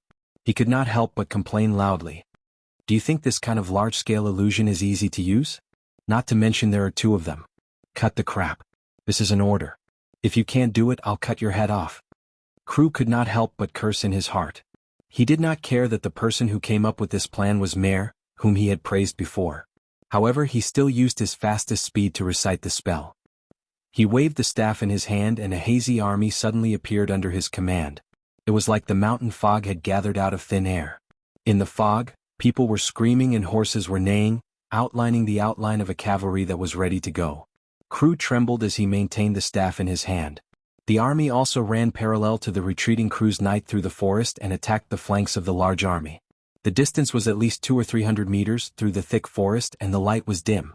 The panicked Kurlut's knights did not have much time to confirm the authenticity of the cavalry. When they saw the cavalry coming towards their side, they were scared out of their wits. There was obviously a large army in front of them, and if they let the cavalry outflank them and cut off their retreat, then they would all die here. Although they were escorting a few thousand skeletons, this thing actually had no combat power, unless the number was really tens of thousands. Madara's skeleton soldiers on the battlefield were counted in units of tens of thousands. In order to avoid detection, they were only escorting a batch of this skeleton army. If the tens of thousands of skeletons were here, then it would be more like it. The leading knight did not hesitate and immediately shouted a warning to the other side of the forest. At the same time, he took out a signal flare from the bag under the saddle. He raised his hand and activated the magic runes in it. Bang! A dazzling signal flare was shot into the air. The red and dazzling light slowly rose into the sky above the valley, like a bunch of fireworks, blooming in the air. Knight Marjolie's head was raised, and the eye-catching light was reflected in his eyes. Dozens of his personal knights did the same thing. Everyone was looking up at the sky, but Marjolie reacted in a moment. He immediately turned his head, waved his hand and roared, "There's an ambush! Back to back, get into formation. Argian, Pierre, get the skeletons to move and guard against the cavalry." As the frontline legion of the Cruz Empire, the performance of the Knight of the White Legion could be said to be perfect. They did not panic at all. It was as if they moved in an instant and formed a circular formation. The huge ground dragons were tamed by these excellent riders. One by one they lowered their bodies so that they could lay their spears flat. With a light whoosh, A row of spears was erected in the forest. The knights who were called out stepped out of the crowd and began to organize the skeletons. In fact, they did not need to do anything. The undead had no morale in the first place, and they would not panic because of a surprise attack. Under the command of the commander, the skeletons quickly tightened their formation and gathered in rows to guard against the possible attack of the cavalry. The knights who were in charge of organizing the skeletons realized that their only role was to be the flag bearers and mark the position of each column of skeletons on the battlefield.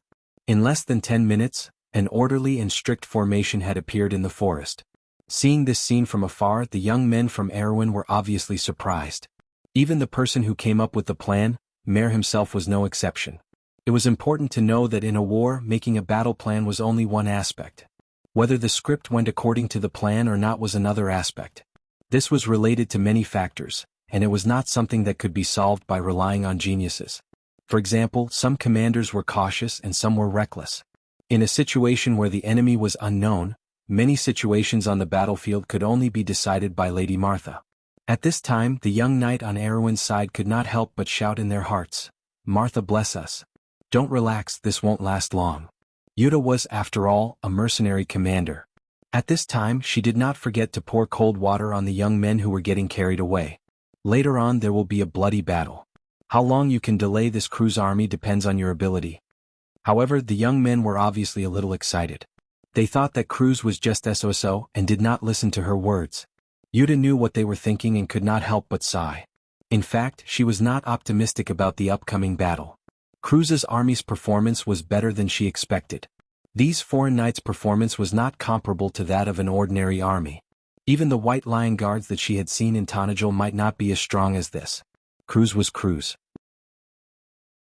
The spirit of the Empire was not something a small country like Erewhon could compare to. However, she also knew that this was not the time to persuade them. She would not do anything that would hurt their morale. She just did not know how many of these young men would survive. She looked at Mare's side. The young man from the Wangli Knight Academy was also frowning slightly, but overall he was much less worried than she was. At least Cruz's army had begun to move. It was not easy to change the formation on the battlefield. Even if they realized that something was wrong, it would take them at least 10 minutes to make a new decision. Plus the time to rearrange the formation, it was more than enough to delay them here for an hour. However, that was not enough. They had to use the terrain to delay these night as long as possible. Yuta glanced at the setting sun. She only hoped that the sun would set soon. After sunset, it would not be easy for Cruz's army to figure out how many people were in the forest. In fact, when the vanguard knight of the White Legion rushed out of the forest, Mariri and the knights around him had already noticed that something was wrong. Unlike the knights who ran back in a hurry, they could calmly judge the current situation. Mariri was worried about how many people were in front of them and which side they were from. Was it the army of the nobles in Ludwig? Or the Black Legion? Or the army in Fattan Port? He was thinking about this question until the rumbling of hooves sounded in the forest. Hooves? Knight Mariri was slightly startled. He thought that it was light cavalry. This was not surprising. In this kind of terrain, it was easier for light cavalry to spread out than light cavalry. For example, his land dragon knight could only passively defend. However, the problem was that the sound of hooves was too dense. For a veteran knight like him, it was like an instinct. He could judge the direction of the enemy, the approximate size of the enemy, and even the speed and other factors from the sound of the hooves and footsteps. Although it was not very accurate, it was not a problem to guess the general situation. The familiarity of war had long seeped into the blood of these professional knights, and Maruli quickly realized where the problem was. Such a dense sound of horse hooves meant that there was at least one light cavalry unit in a dense formation in the forest that was rapidly advancing. This was too illogical. At this time, the cleric beside him reminded him, "Mr. Knight, look at the cavalry in the forest." A cleric who looked to be at most in his 20s pointed in the direction of the forest and said to him, "That cavalry does not look real. It is very likely that it is an illusion created by magic." Mary was not familiar with magic, but this sentence was enough for him. He immediately realized that he had been fooled. That cavalry is fake. Be careful of the enemy's tricks. He shouted angrily. Before he could finish his words, the army that had broken through the fog dissipated with a loud bang. Just like the fog that had dispersed, they disappeared into nothingness in the forest. At this time, everyone understood that it was a false alarm. Oh! Beside Yuta and the others, Crew could not help but scream.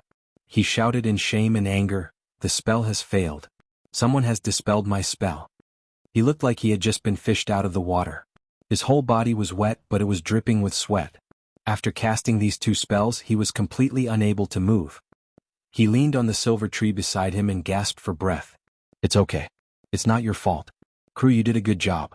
They should have realized that it was the cleric who dispelled the spell. Yuta comforted him and said, "Next, you should hide in a corner and recover your magic. Don't get close to the battlefield. We will attract their attention." Although Crew was very weak, he could not help but jump up when he heard this sentence. Although he had been cursing before, he was very clear that the next battle would be the most dangerous.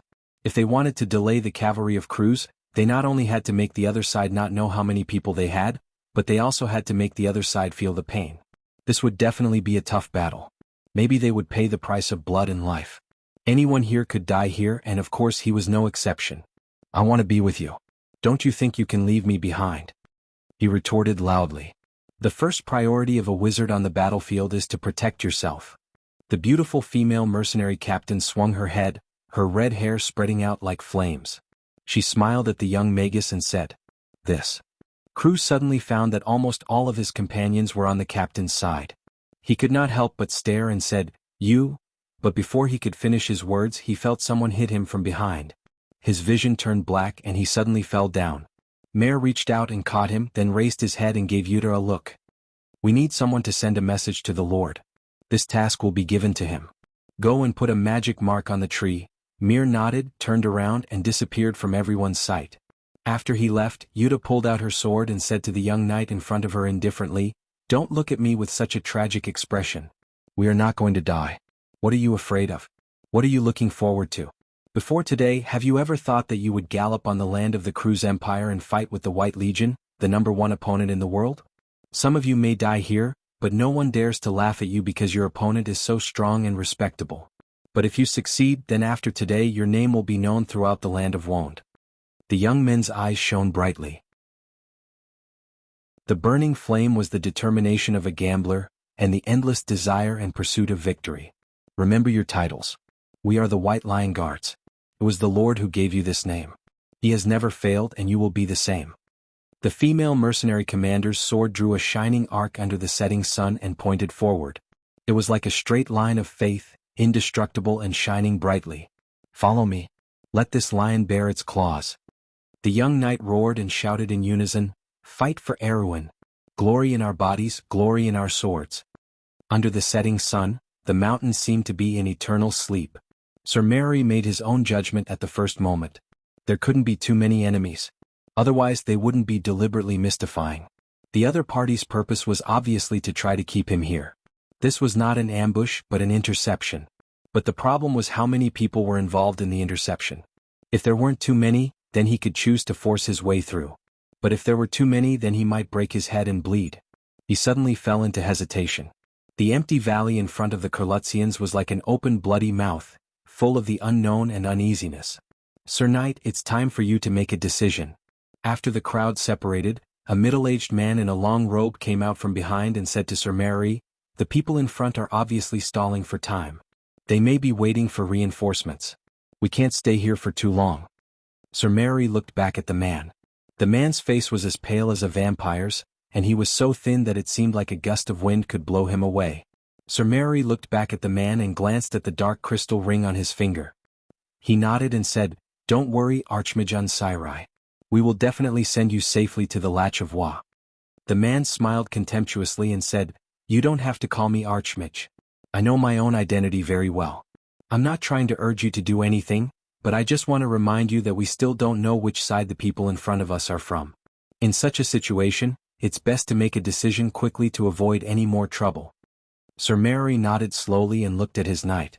"Let's test the waters. Wait. What now?" Sir Mary's eyes flashed with a hint of dissatisfaction. "It's better to let my skeletons do it.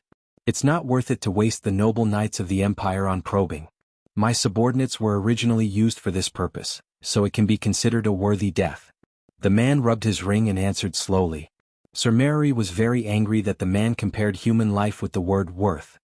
But he knew that the man meant well, so he relaxed a little and nodded. Chapter 1031.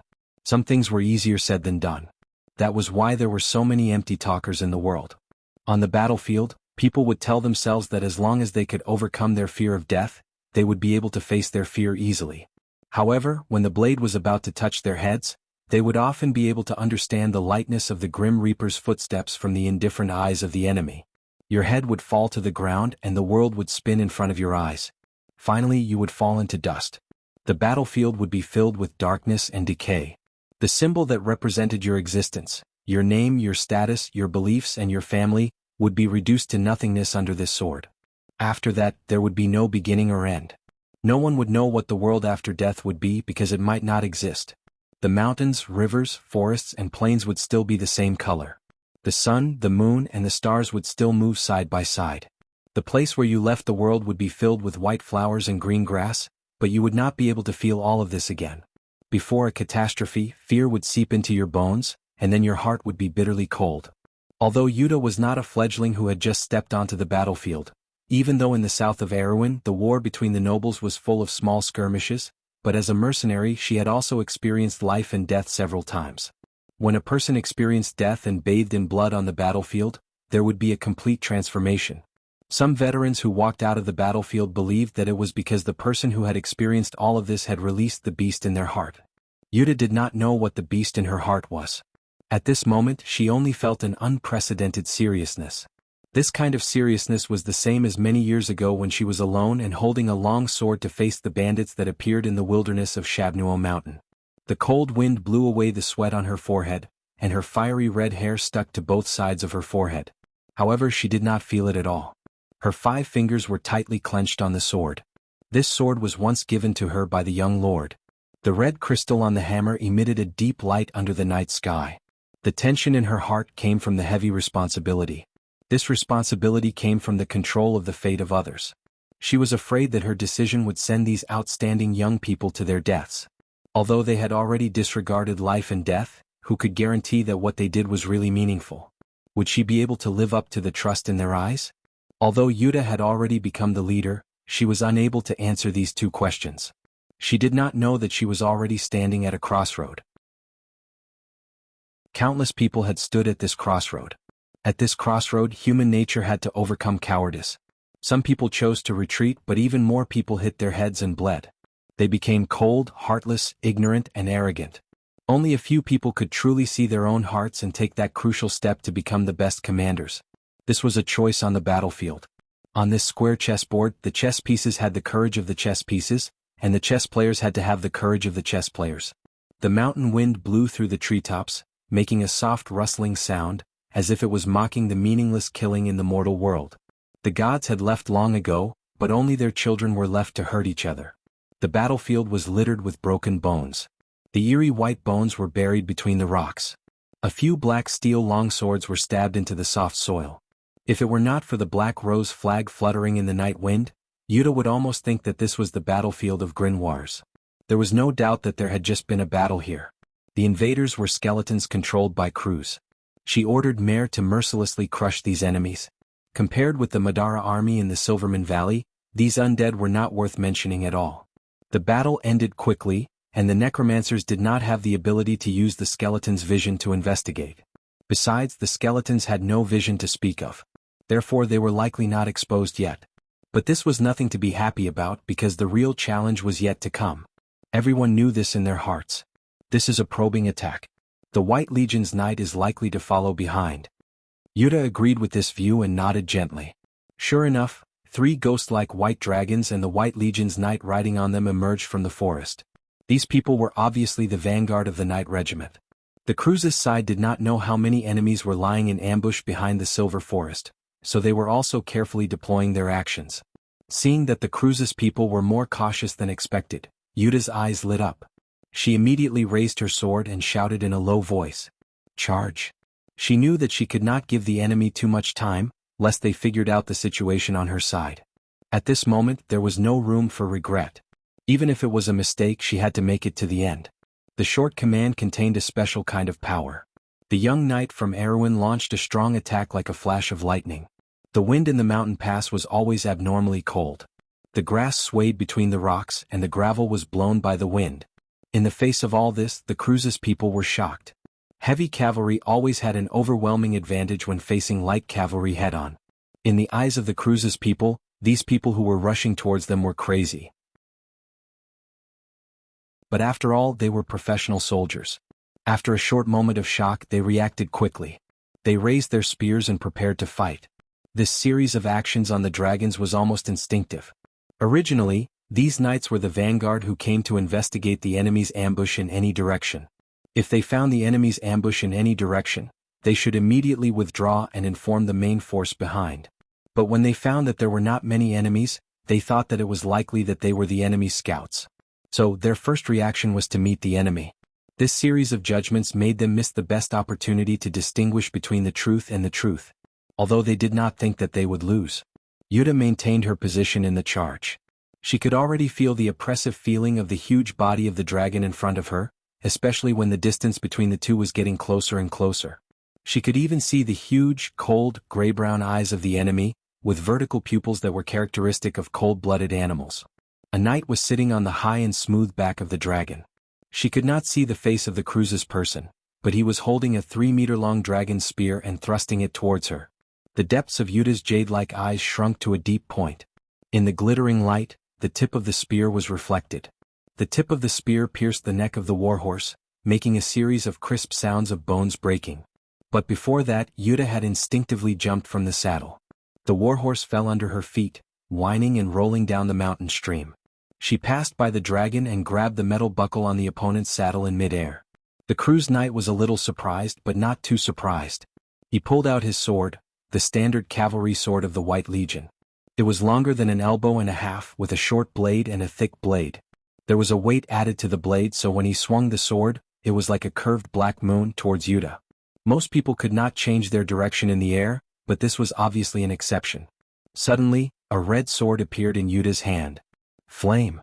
She shouted angrily, and a dazzling flame appeared on the tip of the sword. The knight did not have time to react before he was engulfed in flames. Ah! The knight let out a shrill scream, and the sword in his hand flew out towards Yuta. Yuta dodged sideways and the sword flew past her cheek. Her weapon. The knight's companions finally noticed the change in the battle. They tightened the reins, trying to turn their behemoths around to support their companions. But Yuta would not give them the chance. "Mare, hold them back," she shouted, and at the same time she kicked the chest of the knight, who was burned beyond recognition. Because the dragon knight was fastened to the saddle with a belt, this kick only caused the knight to sway a little. That was enough. She had already landed firmly on the drake's back. She reached out and grabbed the knight's helmet, forcing him to tilt his head back to reveal the weakest part of his neck. Then she slit his throat with her sword. Steaming hot blood spurted out, covering her gloves and wrists. Janna's expression did not change. She sheathed her sword and swung it hard, cutting off the leather straps on the knight's thighs and calves. Then she tossed him off the drake's back as if he was trash. The remaining knight crews could not help but be angry when he saw this scene. He roared, "Damn it!" They immediately left Mare and the others and turned to attack in this direction. Of course, this decision was not only driven by anger, because Yuta, who had seized the dragon, was now the biggest threat to them. The scout cavalry alone was not a threat to heavy knight like them, but the rider on the dragon's back was different, not to mention that this woman had shown first-class strength. Moreover, she had a fantasy weapon in her hand. In a battle of this level, this weapon was the power that could change the outcome of the battle. Sir Mary was quietly waiting for the results of the battle. He did not know how many enemies there should be behind the forest. Judging from the previous performance, it should not be too many, but no one dared to guarantee that. War was not a gamble. Perhaps this was just a means to confuse them? Therefore, he carefully sent out a few vanguard teams and let the main force follow closely behind. The free time was just enough for the skeletons to regroup. The false alarm just now had wasted a lot of time. He faintly felt that something was wrong. He could not help but subconsciously look in the direction of the Latch Mountains. In that direction, a huge fireball was gradually sliding below the horizon. On one side of the dark blue sky, Wei Uedimus outlined a silvery white silhouette. It was not early anymore. He turned his head back a little anxiously. In front of him was a pitch-black sea of shining silver trees. In fact, it was not that thick. Fog had already started to form in the forest. Shadows flickered and it was silent. Only the rustling of footsteps echoed in his ears, as well as the heavy footsteps of the earth dragon. The silent darkness was more like a terrifying monster, quietly waiting for its prey. Why hasn't anyone come back yet? He finally could not help but ask. This kind of silent and uneasy waiting was suffocating. The skeletons sent out are all gone. The middle-aged man dressed as a wizard said in a lower voice, but they were not destroyed fast enough. The enemy may be really short of manpower. But my people haven't come back yet. Sir Mary frowned and replied. They probably won't come back, the middle-aged man replied with a frown. But we can't be held back here by them. He looked back and said, My servants are ready. It's time to give the order, Commander. Sir Mary looked at the flickering forest again and hesitated for a moment. He knew that the middle-aged man was probably right. The enemy dared to hold them back even though they were short of manpower, which meant that they were probably an elite force. If that was the case, then the vanguard he sent out might really not come back. But if he guessed wrong, then a wrong order would bury the entire army here. Perhaps his own death would not be regretted, but if that secret fell into the enemy's hands, he could not help but shudder at the thought of it. But he could not stay still. The feeling of uneasiness was still lingering in his heart. On the other side of the forest, the last drake fell heavily on the ground, kicking up a cloud of dust. Beside the huge body of the drake, Yuta was bathed in blood. The two young men were also seriously injured. Only Mare was in a slightly better condition, but he was also injured. The battle did not last long, but for Yuta and the rest, it was a long battle. The White Legion Knight's strength was outstanding. Except for Yuta, even the most outstanding among the young men, Mare, was far behind. If Yuta had not taken out one of the vanguard at the beginning and used the advantage of the weapon in her hand and the deterrence of the explosive crystal, they would have paid a heavy price even if they had taken down the vanguard cavalry in the end.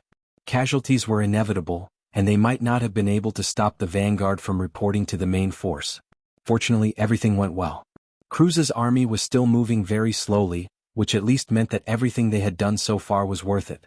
But after all, the delay was not endless.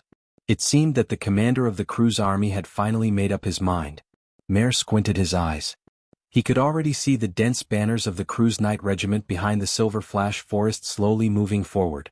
Although the undead army behind them did not have any banners, they should be following closely behind. Perhaps they were even in front. They're coming. Mare replied a little dryly. Although he had the determination to face death from the moment he became a knight, when he really waited until this moment, he realized that he might not be fully prepared.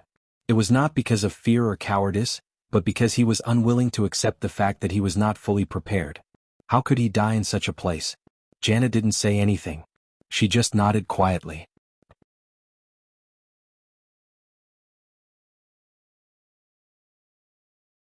Chapter 1032. Time was like a ghost in the forest, quietly passing by minute by minute. Sister, what is this place? Yuta widened her eyes in fear. She realized that she was not holding a sword, but a soft hand. The owner of the hand was looking at her with a tilted head. The owner of the hand was looking at her with a pair of green eyes. Her black hair was draped over her shoulders and she was wearing a white robe. Her bare feet stepped on the thick green moss like a fairy in the forest. Sister? Otis? This is... The nightmarish memories from 10 years ago came back to her. No, Otis, don't stop. Run. Yuta suddenly felt that her hand was empty. Her sister disappeared like a reflection in the water. What replaced her sister was a ray of light in the darkness. It was the tip of a sword. The illusion in front of her made her shiver. She raised the white lion sword in her hand. Clang. The two swords clashed. Sparks flew everywhere. Yuta was caught off guard and took a step back. The Knight of Cruz in full armor was also startled. Under the metal mask, a muffled voice came out. White lion sword. Erwin's people? She was distracted. Yuta broke out in cold sweat. She never thought that she would make such a fatal mistake in battle. Although the continuous battles had already made her physically and mentally exhausted, and the legend said that people would see their past before they died. Was this the sign of death? She gasped for breath. 7 or 8 swords came stabbing at her. When she was in her best condition, she had to use all her strength to fight against one of them. In the darkness, the forest was burning. The knight in white robes with a sun emblem on his chest came out of the darkness. The slave traders fell under the shining swords in their hands. However, there were also slaves who panicked and fell under the hooves of their horses. The knight showed no mercy and trampled on the mountain people and the Senia people. The sound of the fire burning with the wind, the sound of buildings collapsing, angry roars and cries mixed together. She and her sister, who was also naked, hid under a shabby tent. The tent was filled with the stench of urine and feces. However, she really hoped that she could hide in this small space forever. The dancing shadows in the darkness were retreating. Through the tent, she could see the shadows of swords and blood. A long sword finally found an opportunity to break through her defenses and pierced her shoulder. Crimson blood gushed out, and the excruciating pain made Jana feel as if the scene in front of her had overlapped with the scene from decades ago. 7 or 8 knights surrounded her, their swords gleaming coldly. Their eyes were vigilant, and they did not give her any chance to perish together with them. Then she felt a sword in her lower abdomen. Her strength seemed to be draining away. She half knelt on the ground. The knight of crews who surrounded her were like wolves in the forest waiting for an opportunity to strike. They were the wolves. In Brags, in that summer night in the stag forest, the wolves howled softly. Their red eyes were hidden under the night sky. She used one hand to protect her sister, Otis. Her entire body was covered in wounds. The pain seemed to have numbed her nerves. One of her eyes was covered in blood, but she still stared fiercely at those beasts. She was even more ferocious than any of them. She had been on the run for a long time. It felt like she was going to die at any moment. But every time she miraculously survived. Because she could not give up. For her sister. You are called Ovisha. Little girl, you are a villager, right? This is my grandson. His name is Brando. No, there are some things about you that he will never have. People who live a good life will never understand these things. You want to learn swordsmanship from me? The old man smiled. I'm afraid not. But I can recommend you to a place. That person might protect you for my sake. But her sister was still dead. Because she was too weak. Even after so many years, she still could not protect her. Yuta could not help but cry. The tears washed away the blood and flowed down her cheeks like a stream mixed with blood. She hated the people who brought injustice to this world. She hated the nobles who did nothing but push the evil from behind. She hated everyone's indifference. She hated everything that was old. But she could not do anything. Otis's death seemed to be inevitable. She could not change it, nor could she fight back. Even though she often cursed with her teeth clenched, she did not know whether she was cursing her own weakness or the people who caused all this. A cruise knight walked in front of her. The metal armor made creaking sounds as he raised his sword. She had become a knight. She was already a member of the nobles. But what was she fighting for? The lord and the princess were changing everything. Was it really the world that her sister wanted? Facing the sharp sword that flashed with cold light, Yuta was at a loss for a moment. Erwin's people? When he heard the name, Sir Mary also felt a chill down his spine. Why are they here? Aren't they at Fatan Port? That place is more than 100 miles away from here. Could it be that their spies are already here? Do they know something? He asked a series of questions in a row. It was obvious that the knight who sent the message could not answer these questions. He could not even answer any of the questions. They were also inexplicably surprised. They originally thought that it was the army of the nobles in the north, or the army of the Flower Territory. This answer was beyond their expectations. Moreover, why were these Erwin's people so strong? The combat power of this cavalry scout was beyond their most optimistic estimation of the weak country. Even their knights on the plateau could not resist the White Legion, let alone delay the more elite knights of the White Legion. They only had less than 10 people. Where did this Erwin's army come from? Who were they? Countless questions emerged in Sir Mary's heart. Did you see their emblem clearly? Are they really Erwin's people? Yes, sir. That is the White Lion emblem. The White Lion Legion?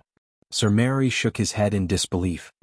No, although the intelligence said that there are indeed soldiers of the White Lion Legion among the Erwin's people who stayed at Fatan Port, and the White Lion Legion is indeed the strongest legion of the Erwin's people, but it is far from this level. This must be a trap set by the Northerners or simply a disguise by the Bugis unless... An idea suddenly emerged in his mind uncontrollably. Unless what, sir? Unless it is another army. Sir Mary asked with some seriousness, are you sure that is the White Lion emblem, the White Lion emblem of the Erwin's people? I was just about to say this, sir. That emblem is a little different from the White Lion emblem we have learned. There is a broken sword on it. Broken sword? Why would there be a broken sword on the White Lion emblem? Sir Mary was very confused. Where did these damn Erwin's people come from? He suddenly felt that something was wrong. No matter who the other party was, they must have some ulterior motive for trying so hard to keep him in this place. When he thought of the fighting power of the Erwin's cavalry scouts, he suddenly felt a chill in his heart. The knight captain of the most elite knight regiment in the crew's frontline legion, the White Legion, was actually scared in the face of an Erewhon's army. It was a little ridiculous. But as soon as he thought of more, no, as long as the same number of Erewhon's knights under his command came, he dared not say that he had the confidence to win. When did the Erewhon's people become so strong? Or had the empire fallen to such a state? Sir Mary suddenly felt a little sad. As a knight, he was not afraid of dying on the battlefield, but he knew what kind of secret he was holding at the moment. This secret must not fall into the hands of the enemy, whether the other party was the Northerners pretending to be mysterious, or the real Erewhon's people. He looked back and saw that the gloomy wizard also had the same expression. They both nodded. Prepare to attack. Don't pay attention to the harassment of the cavalry scouts. As long as anyone dares to block the path of the army, crush them. Before nightfall we must pass through this valley. He fiercely pulled out his long sword. Crews, destroy all enemies you see. But this time there was no roaring sound of agreement. The scene was a little strange. Even Maruoli himself was at a loss for words. A man with a sword slowly walked out of the forest. His black windbreaker reflected the silver moonlight. The sword in his hand seemed to be singing softly under the night sky. It trembled slightly, and a trace of hazy silver light was twined around it. The wind rose in the forest and black wolves ran on the ridge and howled. Herding wolves.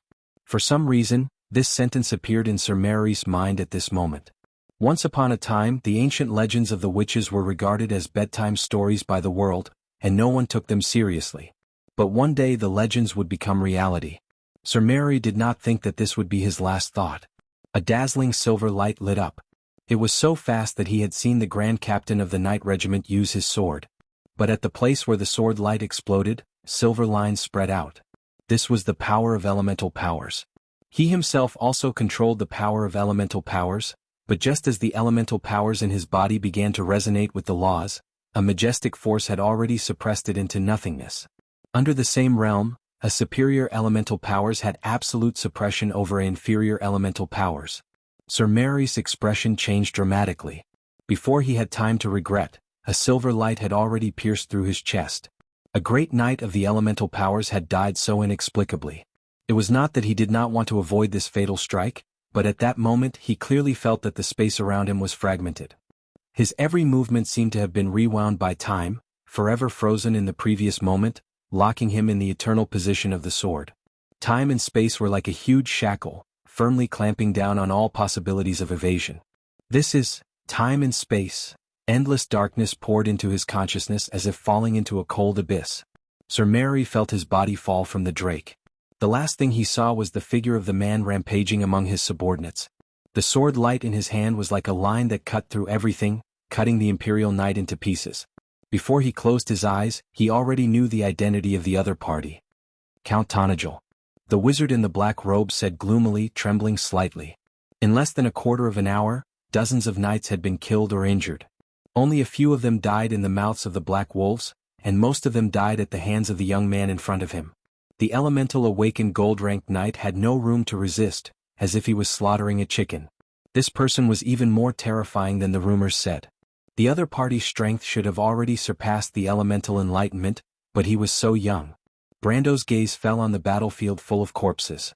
The knight besieging Yuta and the others in the forest as well as Maruoli's guards, a total of 71 people, including the 6 who died at the hands of Yuta and the others.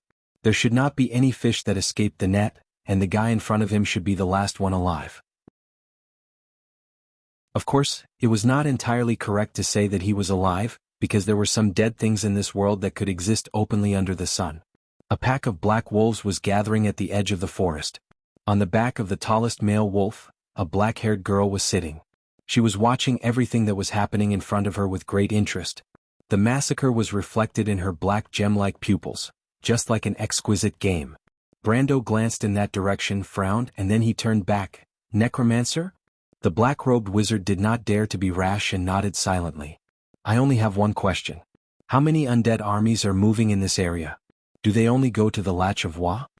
These were 2 questions the black-robed wizard thought to himself, but he did not dare to say it out loud.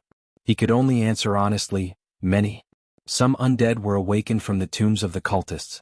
There are many such tombs in this area, and some came from Alcash. Only a portion of these undead went to the Latch of Wa, and the rest stayed in Wayne. The ancient battlefield in the Alcash Mountains is a natural kingdom of the undead, and His Majesty is very interested in it. His Majesty? Which His Majesty? Our Majesty, of course. You're from Madara? The black-robed wizard felt the murderous aura from Brando and took a step back in fear. Count, I know what you want to do. I can help you sneak into Wayne. You can't kill me? Brando pointed into the distance and said, Do you see that woman? She's Kohua Ekis' daughter. Even if I don't kill you, you can't leave here alive. Besides, although White Lion is not afraid of death, his blood will not flow in vain. No. The soul fire under the black-robed wizard's hood suddenly burned fiercely. He raised his bone staff and was about to cast a spell to perish together with Link, but before he could do that, a sharp sword had already pierced through his chest, passing through the grayish-white flames between his ribs. The black-robed wizard's shriveled body seemed to have lost its weight and collapsed. The soul fire under his hood flickered twice, as if he could not believe that the young man in front of him was not at all interested in the secrets of controlling the undead. P.S. Happy New Year to everyone. You're tuning in to the Han Lee's Wuxia Chronicles YouTube channel. We're so grateful for your support, and don't forget to subscribe to join us on this incredible journey through captivating stories. Your generosity through donations truly makes a world of difference, as it's the primary source of revenue that allows me to expand and enhance this channel for you. Thank you from the bottom of my heart for being a part of this adventure.